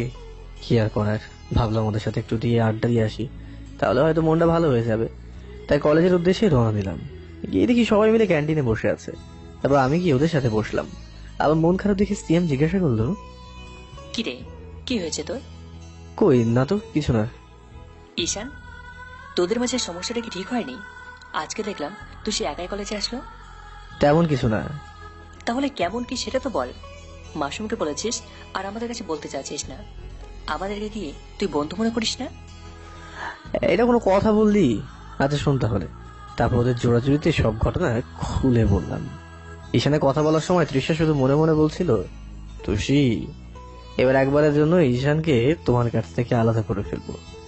ঈশান শুধুই আমার, অন্য কারো নয়। মাঝখান থেকে তুমি এসে আমাদের মাঝে পথের কাঁটা হয়ে দাঁড়িয়েছ। তৃষা ঈশানকে ভালোবাসে, সেটা ওরা কাজিনকে বলে, আর তখনই ওর কাজিন ওকে বলে তুই কোনো চিন্তা করিস না, ওদের সম্পর্কে ফাটল ধরানোর জন্য আমার কাছে একটা বেস্ট প্ল্যান আছে। তারপর ও তৃষাকে প্ল্যানটা বলে। শুনে তৃষা বলে, এতে কাজ হবে তো? ওর কাজিন বলে কাজ হবে মানে 100% কাজ হবে, এখন শুধু সময়ের অপেক্ষা। তৃষা মনে মনে একটা শয়তানি হাসি হাসে আর বলে এতদিন পর সেই সময়টা হয়েছে, এই সুযোগটা নষ্ট হতে দিই কি করে। তাই তৃষা সবার আড়ালে ওর কাজিনকে মেসেজ করে ওদের কলেজের সামনে আসতে বলে আর বলে আমরা এতদিন যে সময়টার অপেক্ষায় ছিলাম এখন সেই সময়টা এসেছে, তাই তুই তোর কাজে লেগে পড়। তৃষা আগে থেকে ওর কাজিনকে তুষির ছবি দেখিয়েছে, তাই ও তাড়াতাড়ি কলেজের সামনে এসে অপেক্ষা করতে থাকে কখন তুষি বের হবে। এতদিন ফলো করেছে কিন্তু সুযোগ পায়নি, কারণ ঈশান ওকে কখনো একা ছাড়েনি। এদিকে তুষিরও ক্লাস করতে ভালো লাগছিল না, তাই ও 3টে ক্লাস করে ফ্রেন্ডের কাছ থেকে বিদায় নিয়ে বাসায় যাওয়ার জন্য বের হয়। কলেজ গেটের বাইরে আসতেই তৃষার কাজিন তুষির পিছন পিছন যেতে থাকে আর বাজে বাজে কথা বলতে থাকে। তুষির খুবই খারাপ লাগছিল। এই বিষয়টা দূর থেকে লক্ষ্য করে তুষির ক্লাসমেট, সেই ছেলেটা যাকে ঈশান ওর খেয়াল রাখতে বলেছিল, ও দেরি না করে তখন ঈশানকে ফোন করে সব বলে। এমনিতে ঈশানের মন খারাপ ছিল, আর এমন কিছু শুনে ওর মাথাটা গরম হয়ে যায়। ছেলেটা ঈশানকে তাড়াতাড়ি আসতে বলে। তখন ঈশান আসছি বলে উঠেই ওরা যেখানে যেখানে যাওয়ার জন্য পা বাড়ায়, আর তবু জিজ্ঞাসা করে কি রে, কোথায় যাচ্ছিস? একটা ছেলে তুষিকে ডিস্টার্ব করছে। কথাটা বলে ঈশান দৌড়ে যেতে থাকে, পিছনে পিছনে সবাই আসতে থাকে। তৃষা সেখানেই বসে ভাবতে থাকে এখন কাজটা ঠিক মতো হলে হয়। তারপর ঈশান কলেজের বাইরে আসতে দেখে একটা ছেলে তুষির ওড়না ধরে টানছে। এটা দেখে ঈশানের মাথায় রাগ উঠে যায়। এবার যখনই ছেলেটা তুষির হাত ধরতে যাবে তখন ঈশান ওর পাশে গিয়ে দাঁড়ায় আর বলে এই যে ভাই, আপনাকে ডিস্টার্ব করছেন কেন? ভদ্রভাবে কথাটা বলে। ঈশানের কণ্ঠ শুনে তুষি যেন প্রাণ ফিরে পায়। ও দৌড়ে গিয়ে ঈশানের পিছনে দাঁড়ায়। তুষির চোখ দুটো ছল ছল করছে, আরেকটু হলে কান্না করে দিত। তখন ছেলেটা বলে, কথাটা শেষ হতে না হতে ঈশান ছেলেটার শার্টের কলার ধরে বলে, এই কুত্তার বাচ্চা, তোর কত বড় সাহস, তুই ওর গায়ে হাত দিস? ওকে জানিস? ও আমার বউ। ছেলেটা ঈশানকে কিছু বলবে তার আগে সিয়াম, তপু, ইমন আর মাসুম এসে ওর পাশে দাঁড়ায়। তপু আর মাসুম গিয়ে ঈশানের হাত থেকে ছেলেটাকে ছাড়ানোর চেষ্টা করে, কিন্তু ঈশান ছাড়ছিল না। ঈশান ছাড় বলছি। তবু ঈশান ছাড়ছে না। তখন সিয়াম আর ইমন জোর করে ছাড়ায়। মাসুম তখন বলে, এই শিওর, তোর সাহস কত বড়, তুই আমাদের ভাবির গায়ে হাত দিস? এখন যদি আমরা তোকে 5 জন মিলে মারি তাহলে শুধু তোর হাড়গুলো পাওয়া যাবে। উপায় না পেয়ে ছেলেটা বলে, সরি ভাই, আমার ভুল হয়ে গেছে, আর কখনো এমন হবে না। যা, এবারের মতো তোকে ছেড়ে দিলাম। এই শোন, তোকে তুষির আশেপাশে তো দূরের কথা, আর একবার যদি এই এলাকায় তোকে দেখি তাহলে এমন মারবো যে 6 মাস নার্স ছাড়া অন্য কোনো মেয়ের মুখ দেখতে পারবি না। কথাগুলো শুনেই ছেলেটা সেখান থেকে চলে যায়। তখন ঈশান তুষির দিকে তাকায়। তুষি ভয়ার তো চোখে ঈশানের দিকে তাকায়, কারণ তুষি ঈশানের এমন রূপ আগে কখনোই দেখেনি। তখন ঈশান বলে, তোমাকে বলেছিলাম না কখনো আমাকে না বলে কলেজের থেকে বের হবে না? বলেছিলাম কিনা? আজ যদি না আসতাম তাহলে কি হতো বলো? ও সরি, তুমি তো এখন অনেক বড় হয়ে গিয়েছো, যার জন্য আমার সঙ্গটা তোমার আর প্রয়োজন নেই। কোনো জোর খাটানোর অধিকার তো নেই আমার। কথাটা বলে ঈশান সেখান থেকে চলে যায়, আর তুষি অসহায় দৃষ্টিতে ঈশানের যাওয়ার দিকে তাকিয়ে থাকে। সবাই কয়েকবার ওকে পিছন থেকে ডাকে, কিন্তু ঈশান কারো কথায় কর্ণপাত না করে বাইকটা নিয়ে বেরিয়ে যায়। তখন সিয়াম বলে, ভাবি, ঈশান আপনাকে সত্যি অনেক ভালোবাসে। আপনাকে অনেক কষ্ট দিয়ে ফেললেন। আপনি কি জানেন, কাল রাতে আপনাকে চড় দেওয়ার পর থেকে কাল সারাটা তো 2 চোখের পাতা এক করেনি। জানি আমাদের এসব কথা বলার অধিকার নেই, তারপরে বললাম। তুষি আর কোনো কথা না বলে ওদের সাথে বাসার দিকে যেতে থাকে। সবাই তুষিকে বাসার সামনে দিয়ে চলে আসতে গেলে তুষিদের ভেতরে যেতে বলে, কিন্তু ওরা বলে না, আজকে না, অন্য একদিন। আর আগে আপনি ঈশানের রাগ ভাঙান বলে ওরা চলে যায়। অন্যদিকে ঈশান বাইক চালিয়ে অনেক দূরে চলে আসে। তারপর একটা দোকানের সামনে গিয়ে দাঁড়ায়, একটা সিগারেট নিয়ে ধরিয়ে খেতে থাকে আর ভাবতে থাকে আসলে বেশি ভালো আসলে হয়তো প্রতিদান হিসেবে শুধু কষ্টই পেতে হয়। ঈশান তুষিকে এতটাই ভালোবেসে ফেলেছে যে আজকে ওর কাজে অনেকটাই কষ্ট পেয়েছে। অন্যদিকে তৃষার কাজিন ওকে ফোন করে বলে,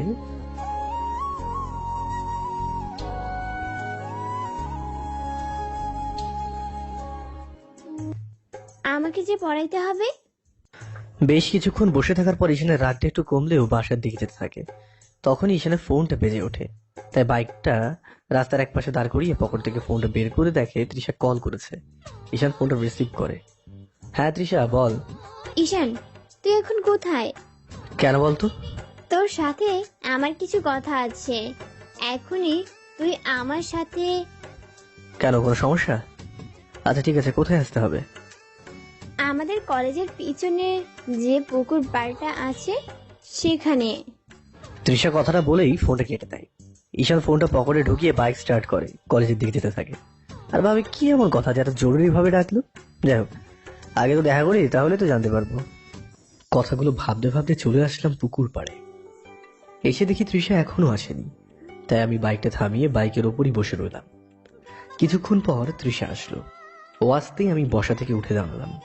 ও আমার সামনে এসে দাঁড়াতেই আমি ওকে জিজ্ঞাসা করলাম, কিরে এত জরুরি ভাবে ডাকলি যে? ঈশান, আমি তোকে কিছু বলতে চাই। হ্যাঁ বল। ঈশান, আমি তোকে ভালোবাসি। কথাটা বলেই তৃষা ঈশানকে জড়িয়ে ধরে। তৃষা যে এমন কিছু একটা করবে ঈশান কখনো স্বপ্নেও কল্পনা করেনি।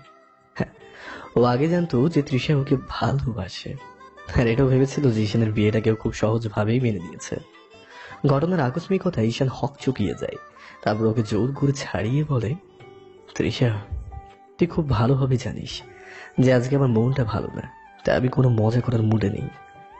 ঈশান, আমি কোনো মজা করছি না, সত্যি আমি তোকে অনেক ভালোবাসি। এটা তুই আগে থেকেই খুব ভালোভাবেই জানতি। তো আমি আগে থেকেই জানতাম, তাহলে এতদিন পর এই কথা আসছে কেন? আর আমি যদি জানতাম যে তুই আমাকে এই কথা বলার জন্য ডেকেছিস, তাহলে আমি কখনোই আসতাম না। যখন জানতি তাহলে আমাকে ইগনোর করতে কেন? আমি তোকে সেটা বলতে বাধ্য নই। না, আজকে তোকে বলতেই হবে যে তুই কিসের জন্য সবকিছু জানার পরও চুপ করেছিলি। কারণ আমি আমার আম্মুর কাছে ওয়াদাবদ্ধ ছিলাম রিলেশন না করার জন্য। আর কিছু? কথাটা বলে ঈশান চলে আসতে যায়, তখন তৃষা ওর হাত টেনে ধরে। তৃষা, আমার হাতটা ছাড়।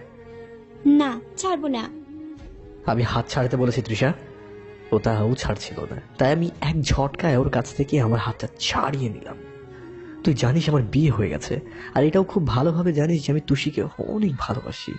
তারপরে এমন পাগলামির মানেটা কি তৃষা? আজকে শুধু তুই আমার ফ্রেন্ড বলে তোকে কিছু বললাম না, নাহলে এমন একটা কাজের জন্য আমি তোর সাথে কোনোদিনও আর কথা বলতাম না। বলে আমি বাইকে উঠে স্টার্ট করলাম। চলে আসবো তখন তৃষা পিছন থেকে চিল্লিয়ে বলল, ঈশান, তুই শুধু আমার। তুই যদি আমার না হোস তাহলে আমি তোকে অন্য কারো হতে দেব না। আমি ওর কথায় কান্না দিয়ে বাসার দিকে যেতে লাগতাম। কিছুক্ষণ পরে বাসার সামনে এসে কলিং বেল দিতেই আম্মু এসে দরজাটা খুলে দিল। তারপর আমি যখনই ভেতরে যাব দেখলাম আব্বু আর তুষি সোফায় বসে আছে, আর তুষি শুধুই কান্না করছে। এই সময় আব্বু বাসায় কেন আর কিচ্ছু না ভেবে আর কয়েক পা যেতেই আব্বু উঠে দাঁড়িয়ে বলল, ঈশান দাঁড়া। ঈশান ওর আব্বুর কথা মতো দাঁড়িয়ে যায়। আব্বু এসে ওর গালে ঠাস ঠাস করে দুইটা চড় বসিয়ে দেয় আর বলে, তুই আমার ছেলে হয়ে যে এত খারাপ একটা কাজ করবি আমি স্বপ্নেও ভাবিনি। আমার ভাবতে ঘৃণা হচ্ছে যে তুই আমার ছেলে।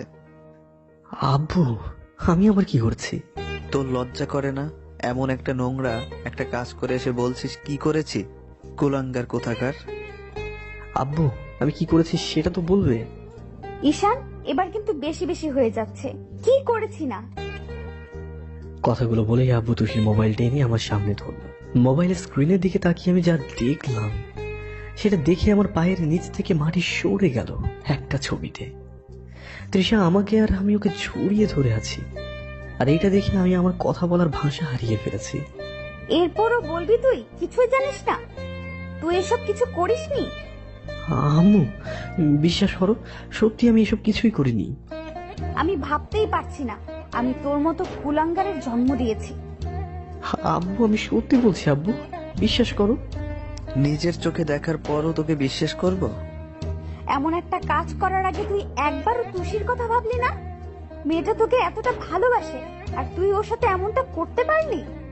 আমি তুষির কাছে এগিয়ে গিয়ে বললাম, তুষি বিশ্বাস করো, আমি এমন কাজটা করিনি। আমি তো শুধু তোমাকেই ভালোবাসি। বিশ্বাস? কিসের বিশ্বাস? তোমাকে বিশ্বাস করেই তো ভালোবেসেছিলাম। আজকে তুমি আমার বিশ্বাসটা ভেঙে দিয়েছো। এই জন্যই বুঝি তুমি আমাকে এত ইগনোর করেছিলে? আসলে আমিই একটা বোকা, জানো তো। ভালোবাসলে যে এমন ভাবে ঠকতে হয় সেটা জানতাম না। তুষি কথাটা বলেই কান্না করতে করতে দৌড়ে রুমে চলে গেল। তুষি, তুষি দাঁড়াও, আমার কথাটা তো শোনো। তুষি প্লিজ। তোর আর কি বলার থাকতে পারে? হ্যাঁ, যে ছেলে ঘরে বউ থাকতে অন্য একটা মেয়ের সাথে অবৈধ মেলামেশা করতে পারে তার মতো ছেলে আমার দরকার নেই। তুই আমার চোখের সামনে থেকে যা, আজ থেকে এবারের দরজা তোর জন্য বন্ধ। কথাটা বলেই আম্মু চলে যায়। ঈশানের মুখ দিয়ে আর কোনো কথা বের হচ্ছে না। শেষ পর্যন্ত তুষিও ওকে ভুল বুঝলো। আসলে আসলে কপালটাই খারাপ, বারবার ওর সাথে এমনটাই হচ্ছে। কি করবে ঈশান, কিভাবে বোঝাবে ওদের যে ওই কাজটা করেনি? শুনতে পাসনি? তোর আম্মু কি বললো না আমাকে? আবার বলতে হবে? বেরিয়ে যা আমার বাড়ি থেকে। কথাটা বলেই আব্বু ঈশানের ঘাড় ধাক্কা দিয়ে বাসা থেকে বের করে দিয়ে দরজাটা বন্ধ করে দেয়। ঈশানকে কিচ্ছু বলার সুযোগও দেয় না। আরে কি বা বলবে? আপন মানুষগুলো যখন ভুল বুঝে মুখ ফিরিয়ে নেয় তখন আর বলার মতো কিছু থাকে না। ঈশানের চোখ দিয়ে এখনো বড় তো পানি ঝরছে। কি করবে ও? এখনো কোথায় যাবে? যে আব্বু কখনো আমার গায়ে হাত পর্যন্ত দেয়নি, সে আজ ঘাড় ধাক্কা দিয়ে বাসা থেকে বের করে দিল। সত্যি ভাগ্যের কি নির্মম পরিহাস। এটাই বোধ হয় বাকি ছিল দেখার। কতগুলো ভাবছে আর চোখের পানি ফেলছে ঈশান। কিছুক্ষণ দাঁড়িয়ে থাকার পর বাইকটা স্টার্ট দিয়ে বেরিয়ে পড়ে অজানা গন্তব্যে। আজ গন্তব্যহীন যাত্রা ঘন্টাখানেক ড্রাইভ করার পর অনেকটা ক্লান্ত হয়ে যায়। ঈশানের চোখগুলো তবুও আজ কেন জানি ক্লান্ত হচ্ছে না। তারপর একটা দোকানের সামনে এসে বাইকটা রেখে চোখে মুখে পানি দিয়ে দোকান থেকে কয়েক প্যাকেট সিগারেট নেয়।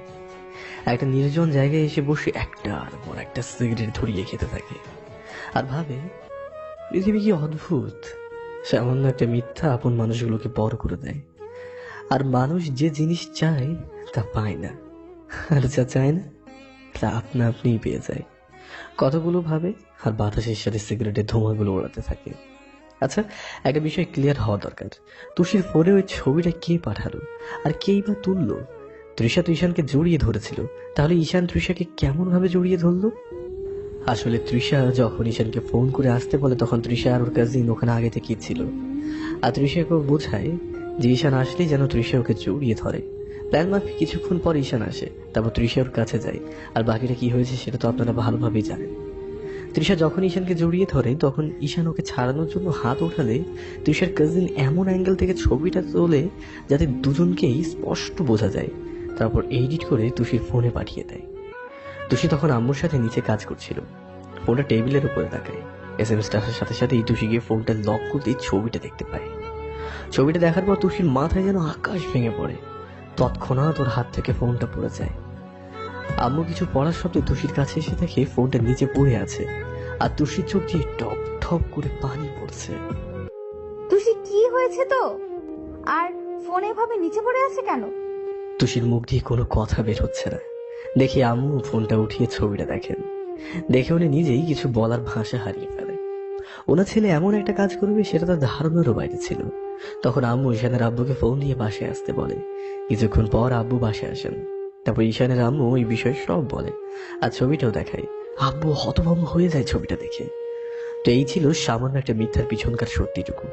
অন্যদিকে ঈশান এখনো সেখানে বসে আছে আর একটার পর একটা সিগারেট ধরিয়েই যাচ্ছে। এখন প্রচন্ড মাথা ব্যথা শুরু হয়েছে একটা সিগারেট খাওয়ার ফলে। বিকেলও হয়ে গিয়েছে অনেকক্ষণ আগে। কিছুক্ষণের মধ্যে হয়তো সন্ধ্যাও হয়ে যাবে। হলেও আর কি করার, কারণ আজকে যে ওদের জায়গায় যাওয়ার মতো কোনো জায়গায় নেই। এরই মাঝে ঈশানের বড় ভাই বাসায় আসে। তারপর সেও সব জানতে পারে। আর এও জানতে পারে যে ঈশানকে আব্বু বাসা থেকে তাড়িয়ে দিয়েছে। তারপর ভাইয়া রুমে গিয়ে ঈশানকে ফোন করে। ফোনের স্ক্রিনে ভাইয়ার নাম্বারটা দেখে ঈশান ফোন উঠায় না। বেশ কিছুক্ষণ বাজার পর এক প্রকার রাগ করে রিসিভ করে আর বলে, কি হয়েছে তোমার? তোমার কি কিছু বলার আছে? বলা থাকলে বলতে পারো।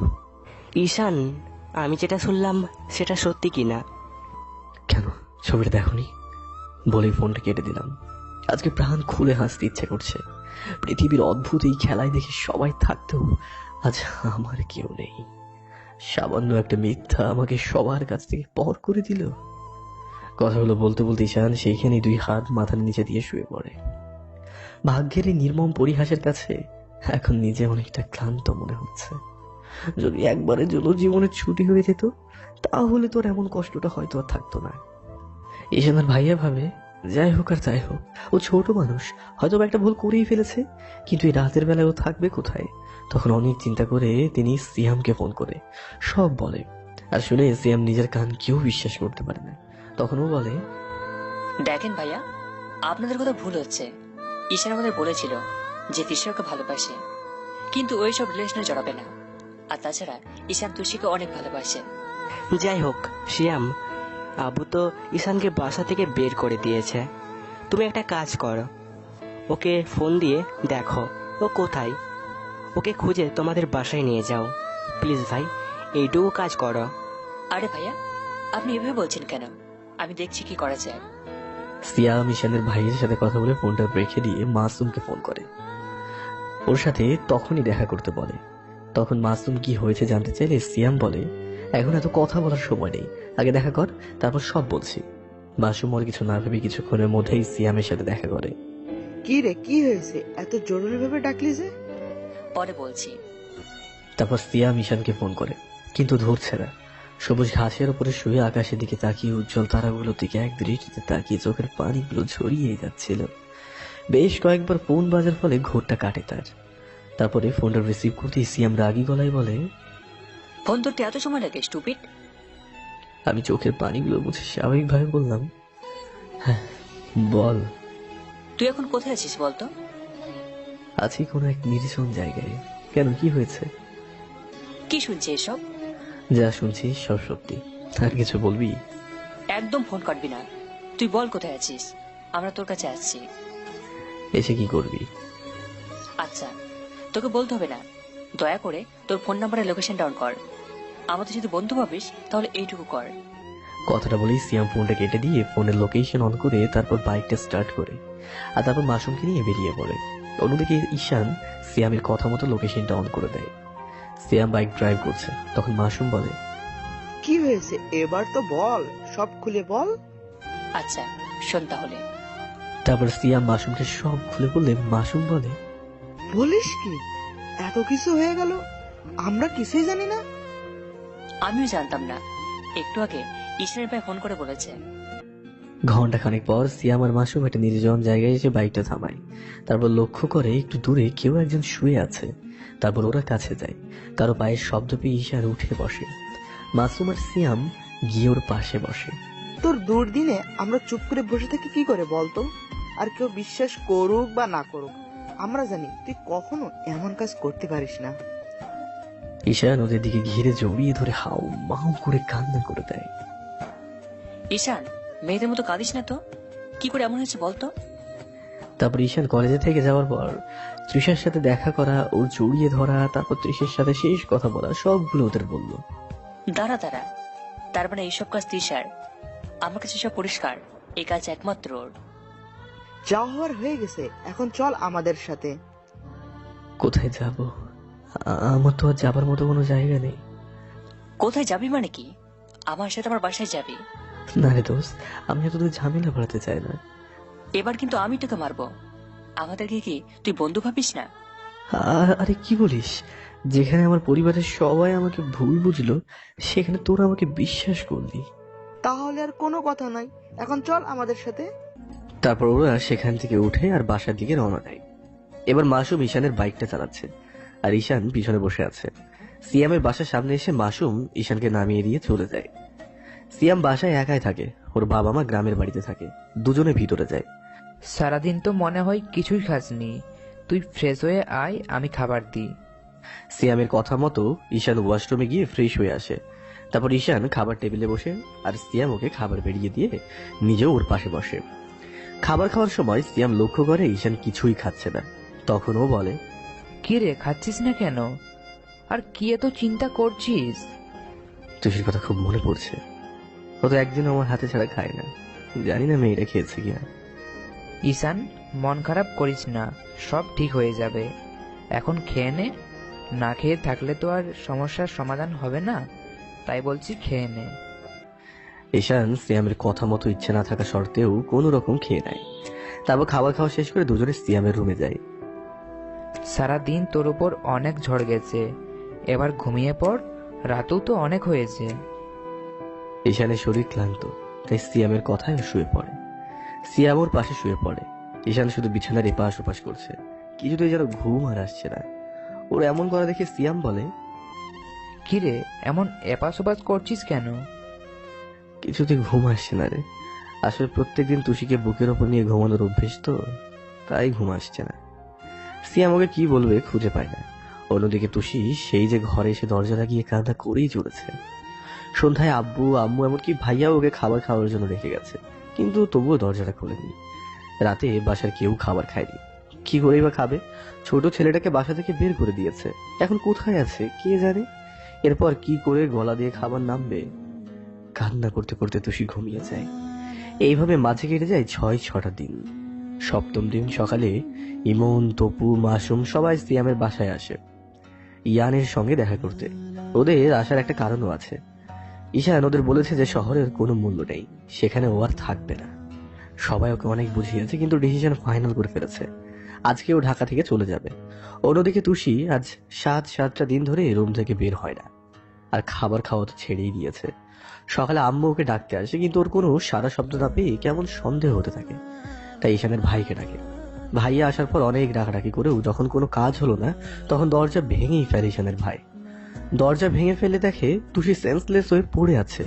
তখন ভাইয়ার আম্মু ওকে হসপিটালে নিয়ে যায়। হসপিটালে নেওয়ার পর তুষিকে আইসিইউতে নিয়ে নেওয়া হয়। এরপর আম্মু আব্বুকে ফোন করে সব বলে। আব্বু হসপিটালে রওনা দেয়। ঈশানের ভাইয়া ঈশানকে ফোন করে বলে, ঈশান, তুই এখন কোথায়? কেন ভাইয়া, কি হয়েছে? ঈশান, তুষি হসপিটালে ভর্তি, তুই এখনই অ্যাপোলো হসপিটালে চলে আয়। ভাইয়া তুষির কি হয়েছে? ভাইয়া আমি আসছি। তুষি হসপিটালে বলে বাইকের চাবিটা নিয়ে বেরিয়ে পড়লাম। সামান্য একটা মিথ্যার কারণে আজকে 2টা জীবন এভাবে নষ্ট হয়ে যাচ্ছে। এইটা হয়েছে একমাত্র তিসার কারণে। আমি তোকে দেখে নেব বলে মাসুম উঠে যেতে থাকে। তখন ইমন বলে, মাসুম দাঁড়া, কিছু হিসাব বোঝাপড়া বাকি আছে তিসার সাথে। মাসুম দাঁড়া, তুই একা না, আমরাও যাব তোর সাথে। ঈশান পথে যাওয়ার সময় দেখে তৃষা ওর কাজিনের বাইকে বসে হাসাহাসি করছে। তখনও বাইকটা স্পিড করে চালিয়ে গিয়ে ওদের সামনে গিয়ে দাঁড়ায়। তৃষা ঈশানকে দেখেই ভয় পেয়ে যায়। ঈশানকে দেখেই তৃষা নেমে দাঁড়ায়। তখন ঈশান ওর সামনে এসে বলে, কিসের জন্য আমার সাথে এমনটা করলি? আমি তোকে আমার বেস্ট ফ্রেন্ড ভেবেছিলাম, এই তার প্রতিদান দিলি? এর চেয়ে তো তুই আমাকে 1 বোতল বিষ এনে খেতে বললেই আমি হাসতে হাসতে খেয়ে নিতাম, কিন্তু তুই আমার চরিত্রের উপরে এত বড় একটা দাগ কেন লাগালি? ছি, আমার ভাবতেও ঘৃণা লাগছে যে তুই আমার ফ্রেন্ড। তৃষা তবুও কোনো কথা বলছে না। ঈশান তৃষাকে থাপ্পড় দেওয়ার জন্য হাত উঠিয়ে আবার নামিয়ে দেয় আর বলে, তোকে টাচ করতেও আমার ঘৃণা হচ্ছে। কথাগুলো বলে ঈশান চলে যায়। এর মাঝে ইমন, তপু, মাসুম, সিয়াম ওরা একটা গাড়ি নিয়ে চলে এসে বেরিয়ে পড়ে আর খোঁজ খবর নিয়ে জানতে পারে যে তৃষা এখন কলেজের দিকে গেছে। ওরাও কলেজের দিকে যায়। অন্যদিকে ঈশান দ্রুত গতিতে বাইক চালিয়ে হসপিটালে চলে আসে। এসে কাউন্টার থেকে তুষি কত নম্বর কেবিনে আছে সেটা জেনে নেয়। তারপর তাড়াতাড়ি করে কেবিনের সামনে আসে। এসে দেখে আম্মু, ভাইয়া আর আব্বু বাইরে বসে আছে, কোনো কথা বলছে না। যখনই ভেতরে যাবে তখনই আব্বুর দরজার সামনে গিয়ে পথ আটকে দেয়। দাঁড়া, তুই কোথায় যাচ্ছিস? আব্বু, আমি তুষির সাথে দেখা করবো আব্বু। না, তার কোনো প্রয়োজন নেই। আজকে মেয়েটার এই অবস্থা একমাত্র তোর জন্য। আমি আগে যদি জানতাম তুই এমন বাজে স্বভাবের, তাহলে কখনোই তুষির বিয়েটা তোর সাথে দিতাম না। আব্বু, তুমি আমাকে যা বলার বলো, তা প্লিজ আমাকে একবার যেতে দাও ওর কাছে। না, আমি তোকে ওর সাথে দেখা করতে দিব না। আমি আব্বুর পা জড়িয়ে ধরে বললাম, প্লিজ আব্বু, আমি তোমার পায়ে পড়ি, তুষিকে শুধু একবার আমাকে ওর সাথে দেখা করতে দাও, আমি ওকে একবার দেখি চলে যাব। খবরদার, তুই আমাকে আব্বু বলবি না। ঈশান নামে আমার কোনো ছেলে নেই, আজ থেকে জানবো আমার একটা মাত্র ছেলে। আর কোন সাহসে তুই আমাকে স্পর্শ করছিস তোর এই নোংরা হাতে? এখনই তুই যদি এখান থেকে চলে না যাস, তাহলে আমার থেকে খারাপ আর কেউ হবে না। প্লিজ আব্বু, প্লিজ একবার ওর সাথে দেখা করতে দাও, আমি কথা দিচ্ছি আমি কখনো তোমাদের সামনে আসবো না। এতক্ষণ ঈশানের আম্মু আর ভাইয়া চুপ করে শুধু দেখছিল। ঈশানের এমন কাণ্ড দেখে ভাইয়ার অনেক খারাপ লাগে। তাই তখন ভাইয়া বলে, আব্বু, তুমি ওকে একবার তুষির সাথে দেখা করতে দাও। চুপ কর তুই। আব্বু ঈশানকে পা থেকে ছাড়িয়ে উঠিয়ে ঠাস ঠাস করে 2টা থাপ্পড় দেয় আর বলে, এখনই তুই যদি এখান থেকে চলে না যাস, তাহলে তুই আমার মরা মুখ দেখবি। ঈশান আব্বুর কথা শুনে কয়েক হাত পিছিয়ে যায়। আব্বুর গায়ে হাত দিয়েছে, তাতে ওর কোনো কষ্ট হয়নি, কিন্তু ওনার শেষ কথাটা যেন ঈশানের বুকে গিয়ে লাগলো। চোখ থেকে টপ টপ করে নোনা পানিগুলো গড়িয়ে পড়তে লাগলো। এবার ঈশান বলে ঈশান সেখান থেকে বেরিয়ে যায়। অন্যদিকে ঈশানের বন্ধুরা গাড়ি নিয়ে কলেজ ক্যাম্পাসে চলে যায়। দেখতে পায় তৃষাকে। তারপর গাড়িটা গিয়ে নিয়ে ওর সামনে থামায়। সাথে সাথে তৃষা উঠে দাঁড়ায়। তখন গাড়ি থেকে মাসুম আর তপু নামে। কেউ কোনো কথা না বলে মাসুম সরাসরি তৃষার চুলের মুঠি ধরে টানতে টানতে গাড়িতে নিয়ে যায়। তখন তৃষা বলে, মাসুম স্যার, আমার লাগছে। লাগার জন্য তো ধরেছি।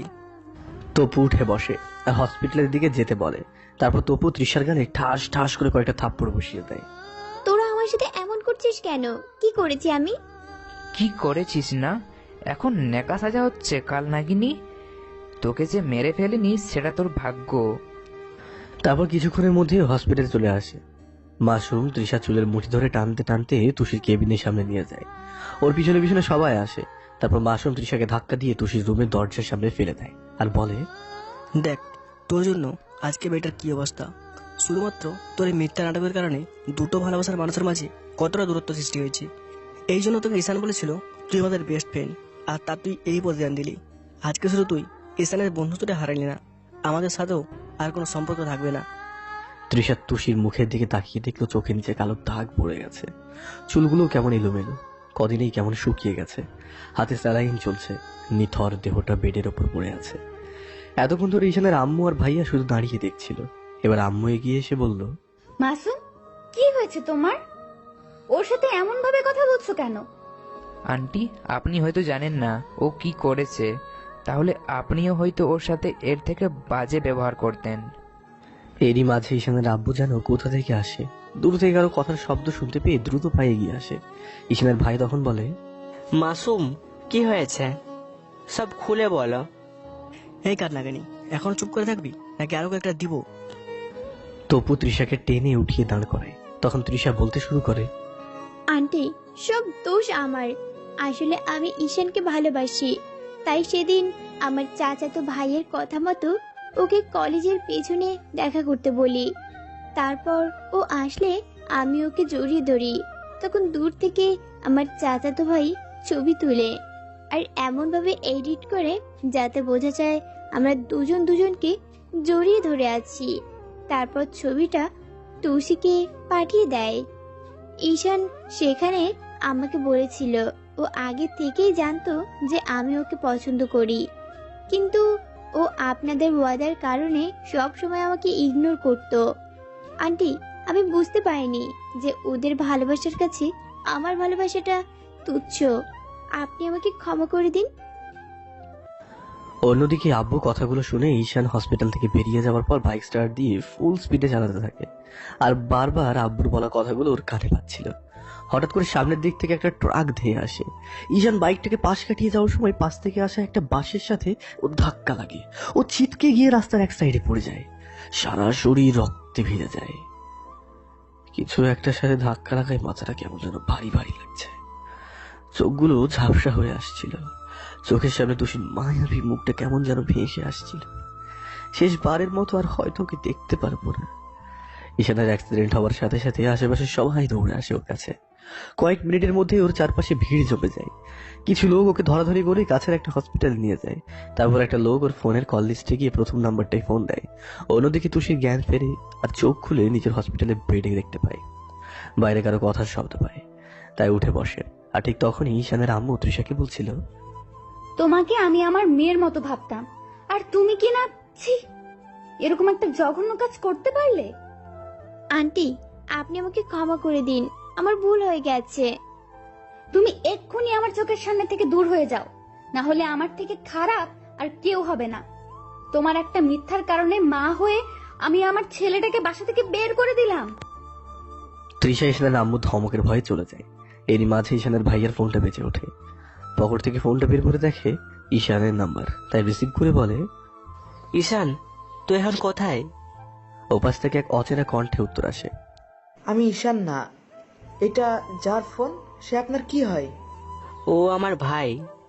উনি কিছুক্ষণ আগে অ্যাক্সিডেন্ট করেছে, আমরা ওনাকে হসপিটালে নিয়ে এসেছি। আপনারা যত তাড়াতাড়ি সম্ভব এখানে চলে আসুন, ওনার অবস্থা তেমন ভালো না। কথাটা বলে লোকটা ফোন কেটে দেয়। আর ঈশানের ভাইয়ের মাথায় যেন আকাশ ভেঙে পড়ে। কথাটা শুনে এক মুহূর্তের জন্য নিস্তব্ধ হয়ে যায় ভাইয়া।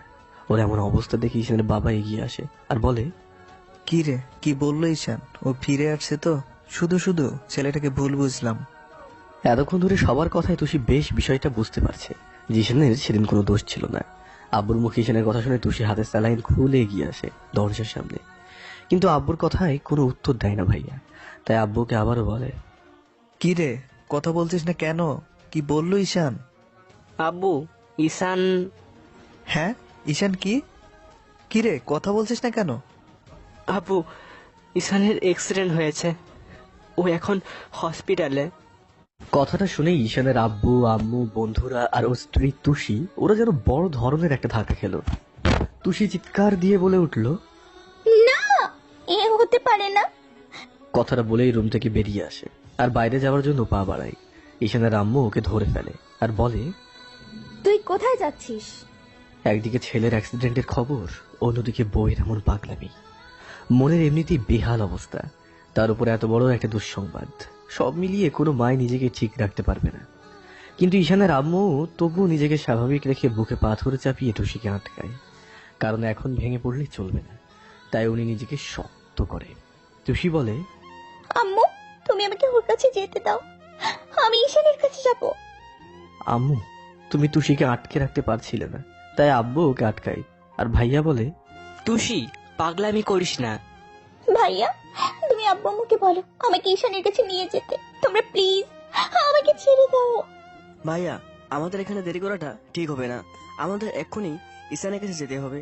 আপনার ভাবিকে নিয়ে চলুন, নিচে আমাদের গাড়ি আছে। আঙ্কেল আন্টি, আপনারা দেরি করবেন না। ভাবি, আপনি শান্ত হন, আমরা আপনার কিশোরের কাছে নিয়ে যাব। আম্মু আর আব্বু তুষিকে ধরে নিচে নিয়ে আসে। তারপর সবাই গাড়িতে উঠে বসলে মাসুম ড্রাইভারকে ঈশান যে হসপিটালে আছে সেখানে যেতে বলে। ড্রাইভার গাড়ি স্টার্ট করে চালাতে থাকে। তুষি তো ঈশানের অ্যাক্সিডেন্টের কথা শুনে সেই তখন থেকে কেঁদে যাচ্ছে। তুষি, মা তুই শান্ত হ, ঈশানে কিছু হবে না, দেখিস। কান্না করতে করতে তুষি আবারও সেন্সলেস হয়ে পড়ে। এবার আম্মু আর নিজেকে কন্ট্রোল করতে পারে না, উনিও কান্নায় ভেঙে পড়ে। আব্বু চোখ বেয়ে পানি পড়তে লাগে। ভাইয়ারও সেই একই অবস্থা। কে কাকে সান্ত্বনা দেবে? আঙ্কেল আন্টি, আপনারা কাঁদবেন না প্লিজ। আপনারা এবার ভেঙে পড়লে ভাবিকে কে সামলাবে?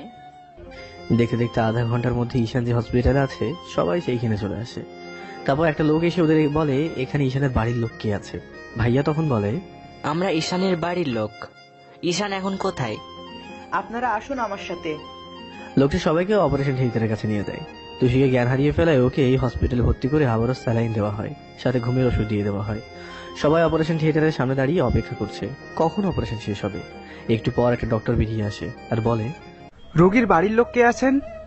ডাক্তার, আপনার বাড়ির লোক। ডাক্তার, রোগীর এখন কি অবস্থা? দেখুন, এখন কিছু বলা যাচ্ছে না। আর অ্যাক্সিডেন্টের সময় ও শরীর থেকে প্রচন্ড রক্ত বের হয়েছে, তাই ওনাকে রক্ত দিতে হবে। ডক্টর, কি গ্রুপে রক্ত লাগবে? পজিটিভ, আমাদের হসপিটালে এখন সেটা নেই। সমস্যা নেই ডক্টর, আমার রক্তের গ্রুপ ও পজিটিভ। 3 ব্যাগ রক্ত লাগবে। আপনার কাছ থেকে আমরা 2 ব্যাগ রক্ত নিতে পারবো। আপনারা আমার সাথে আসুন। ঈশানের আম্মু এখন বড্ড ভেঙে পড়েছে, তাই মাসুম যাওয়ার সময় বলে যায়। কথাগুলো বলেই মাসুম আর ইমন চলে যায়। ডক্টর ওদের পাশাপাশি 2টা বেডে শুইয়ে দিয়ে দুজনের কাছ থেকে 3 ব্যাগ রক্ত নেয়। রক্ত নেওয়া শেষে ওদের দুজনকে রেস্ট নিতে বলে। একটু পর অপারেশন থিয়েটারে বাতি নিভে যায়। ঈশানের ভাইয়া এগিয়ে যায়। ডক্টর, আমার ভাইয়ের এখন কি অবস্থা? ডক্টরের মুখে চিন্তার ছাপ নিয়ে বলে, দেখুন, আমরা আপনাদেরকে অবিশ্বাস দেব না। রোগীকে যে অবস্থায় হসপিটালে আনা হয়েছে তাতে আর কয়েক মিনিট দেরি হলে উনি আগেই মারা যেত। তবে এখন ওনার যে অবস্থা তাতে 24 ঘন্টার মধ্যে জ্ঞান না ফিরলে আমাদের কিছু করার থাকবে না। আপনারা আল্লাহকে ডাকুন। কথাগুলো বলে ডক্টর চলে যায়। ঈশানের আব্বু তখন বলতে লাগলো, আজকে ঈশানে এই অবস্থার জন্য একমাত্র আমিই দায়ী। আমার জন্য আজকে আমার ছেলেটার এমন অবস্থা। আব্বু, তুমি শান্ত হও। ঈশানের অ্যাক্সিডেন্টের পেছনে তুমি নিজেকে কেন দায়ী করছো? আল্লাহ হয়তো এমনটাই চেয়েছিল। ঈশানকে আইসিইউতে রাখা হয়েছে। এক হাতে স্যালাইন, অন্য হাতে রক্ত দেওয়া হচ্ছে। শরীরের বিভিন্ন জায়গায় ব্যান্ডেজ করা। হসপিটালে ঈশানের জন্য সেই কতক্ষণ যাবত অপেক্ষা করছি, কিন্তু ডক্টর আসার কোনো নামই নেই। একটু পর ডক্টর কেবিন থেকে বের হয়ে আসলো। ডক্টর আসতে আমি ওনাকে জিজ্ঞেস করলাম, ডক্টর, ঈশান কেমন আছে? ও এখন ঠিক আছে তো? ডক্টর কোনো কথা না বলে শুধু বলল, আসুন। তারপর আমি ওনার পেছনে পেছনে গেলাম। তখন উনি আমাকে একটা রুমে নিয়ে গিয়ে একটা বেডের সামনে আমাকে রেখে উনি চলে গেল। বেডের উপর কাউকে সাদা একটা কাপড় দিয়ে ঢেকে রাখা হয়েছে। আমি আস্তে আস্তে গিয়ে শুয়ে থাকা ব্যক্তির কাছে গিয়ে কাপড়টা মুখের উপর থেকে সরিয়ে দেখলাম এটা আমার ঈশান। ঈশান, এই ঈশান, কি হয়েছে তোমার? এভাবে শুয়ে আছো কেন? দেখো আমি সেই কখন থেকে তোমার জন্য অপেক্ষা করছি। কি হলো এই ঈশান, কথা বলবে না আমার সাথে? দেখো আমি আর কখনো তোমাকে ভুল বুঝবো না, আর কখনো তোমাকে কষ্ট দিব না। তবু তুমি চুপ করে থেকো না। কি হলো? আই, কথা বলছো না কেন? একবার কথা বলো। আমি কিন্তু কান্না করব, আমি কিন্তু কান্না করব। পাশে থেকে আম্মু বলল, তোর ঈশান আর কখনো কথা বলবে না। আম্মুর কথা শুনে আমার পায়ের নিচের মাটি সরে গেল। না না, এ হতে পারে না, তুমি মিথ্যে বলছো। ঈশান দেখো না, আম্মু কি সব বলছে। তুমি নাকি আর নেই, আর কখনো নাকি কথা বলবে না। এই এই ঈশান প্লিজ, তুমি একবার ওঠো, একবার আমাকে বউ বলে ডাকো। দেখো এবার থেকে আমি তোমার সব কথা শুনবো। ঈশান, তুমি আমার কথা শুনতে পাচ্ছ না? এই, ওঠো ওঠো না। মারে, তোর ঈশান আর নেই। না, হতে পারে না। আপনারা কি ভাবছেন সত্যি এমনটা হয়েছে? না রে ভাই, এত তাড়াতাড়ি হিরো মারা গেলে নানা ধরনের কথা শুনতে হবে আপনাদের কাছ থেকে। তবে হ্যাঁ, গল্পটা আমি হ্যাপি এন্ডিং করতে চেয়েছিলাম না, কিন্তু লেখার আগে ইমরান ভাই আমাকে বারণ করে দিয়েছে স্যাড এন্ডিং করতে, তাই যেইটুকু না করলেই না গল্পের সুবিধার্থে সেইটুকু করলাম। যাকে গল্প ফিরি, না হলে আপনারা আবার ভাববেন বেশি কথা বলি। তুষি চিৎকার দিয়ে ওঠে, তার মানে ও এতক্ষণ স্বপ্ন দেখছিল। তুষির হঠাৎ এমন চিৎকারে সবাই ওর কেবিনের সামনে যায়। আম্মু ভিতরে যায়, গিয়ে দেখে তুষির জ্ঞান ফিরেছে, আর ও আবারও আগের মতো সেই পাগলামি করতে শুরু করে দিয়েছে। আবারও হাতের স্যালাইন খুলে ফেলেছে। তখন আম্মু বলে, তুষিমা কি হয়েছে তোর? এমন করছিস কেন? আমি ঈশানের কাছে যাব। আম্মু, ও ঠিক আছে তো? আমাকে ওর কাছে নিয়ে চলো। আম্মু কোনো কথা বলছে না দেখে তুষি বলল, আম্মু কি হলো? তুমি কথা বলছো না কেন? ও ঠিক আছে তো?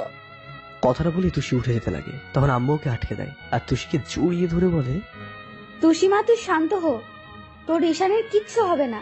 আমার কথা শুন, তাহলেই তোকে ঈশানের কাছে নিয়ে যাব। এমনিতেই তুই অসুস্থ, তারপর এমন পাগলামি করলে আবারও তো অসুস্থ হয়ে যাবি। তাই তুই আগে শান্ত হ আর কান্না থামা। আর কত কাঁদবি?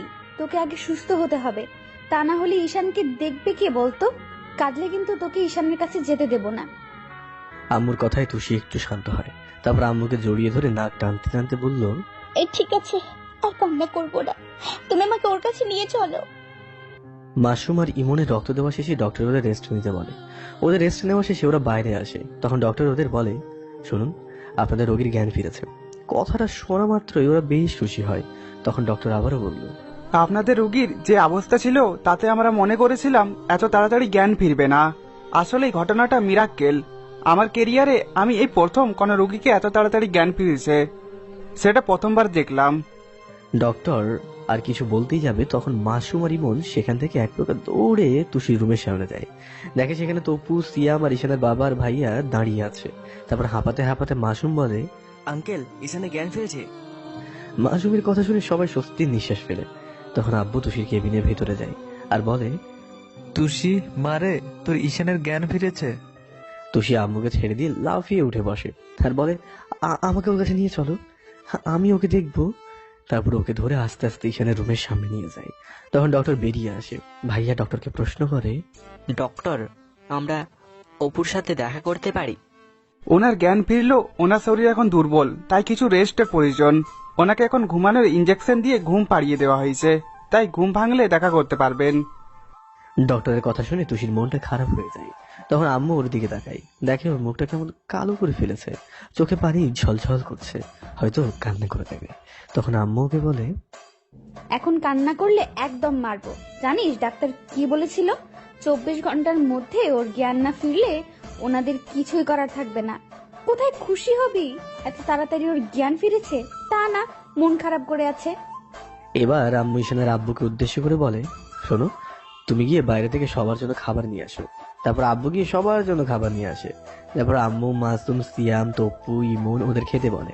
ওরা খাবে না বলে অনেক জোরাজোরি করছে, তারপরে ওরা খায়।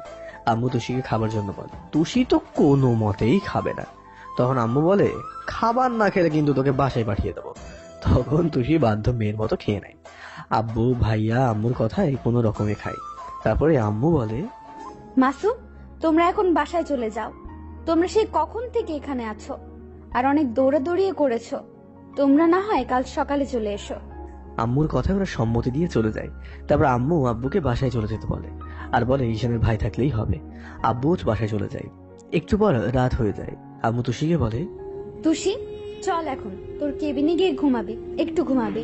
না, আমি ওর কাছে থাকবো। রাতে যদি ওর ঘুম ভাঙে তাই আমি ওর কাছেই থাকবো। একটু পর ডক্টর আসে। তখন তুষি বলে ওই ঈশানের কাছে থাকবে। তখন ডক্টর কিছুতেই রাজি হচ্ছিল না। এক পর্যায়ে তুষির জোড়াজুড়িতে রাজি হয়। ডক্টর বলে থাকতে পারবেন, কিন্তু কোনো প্রকার কথা বলা বা কান্না করা চলবে না বলেই ডক্টর চলে যায়। তারপর আম্মু তুষিকে ঈশানের বেডের পাশে বসিয়ে দিয়ে চলে আসে।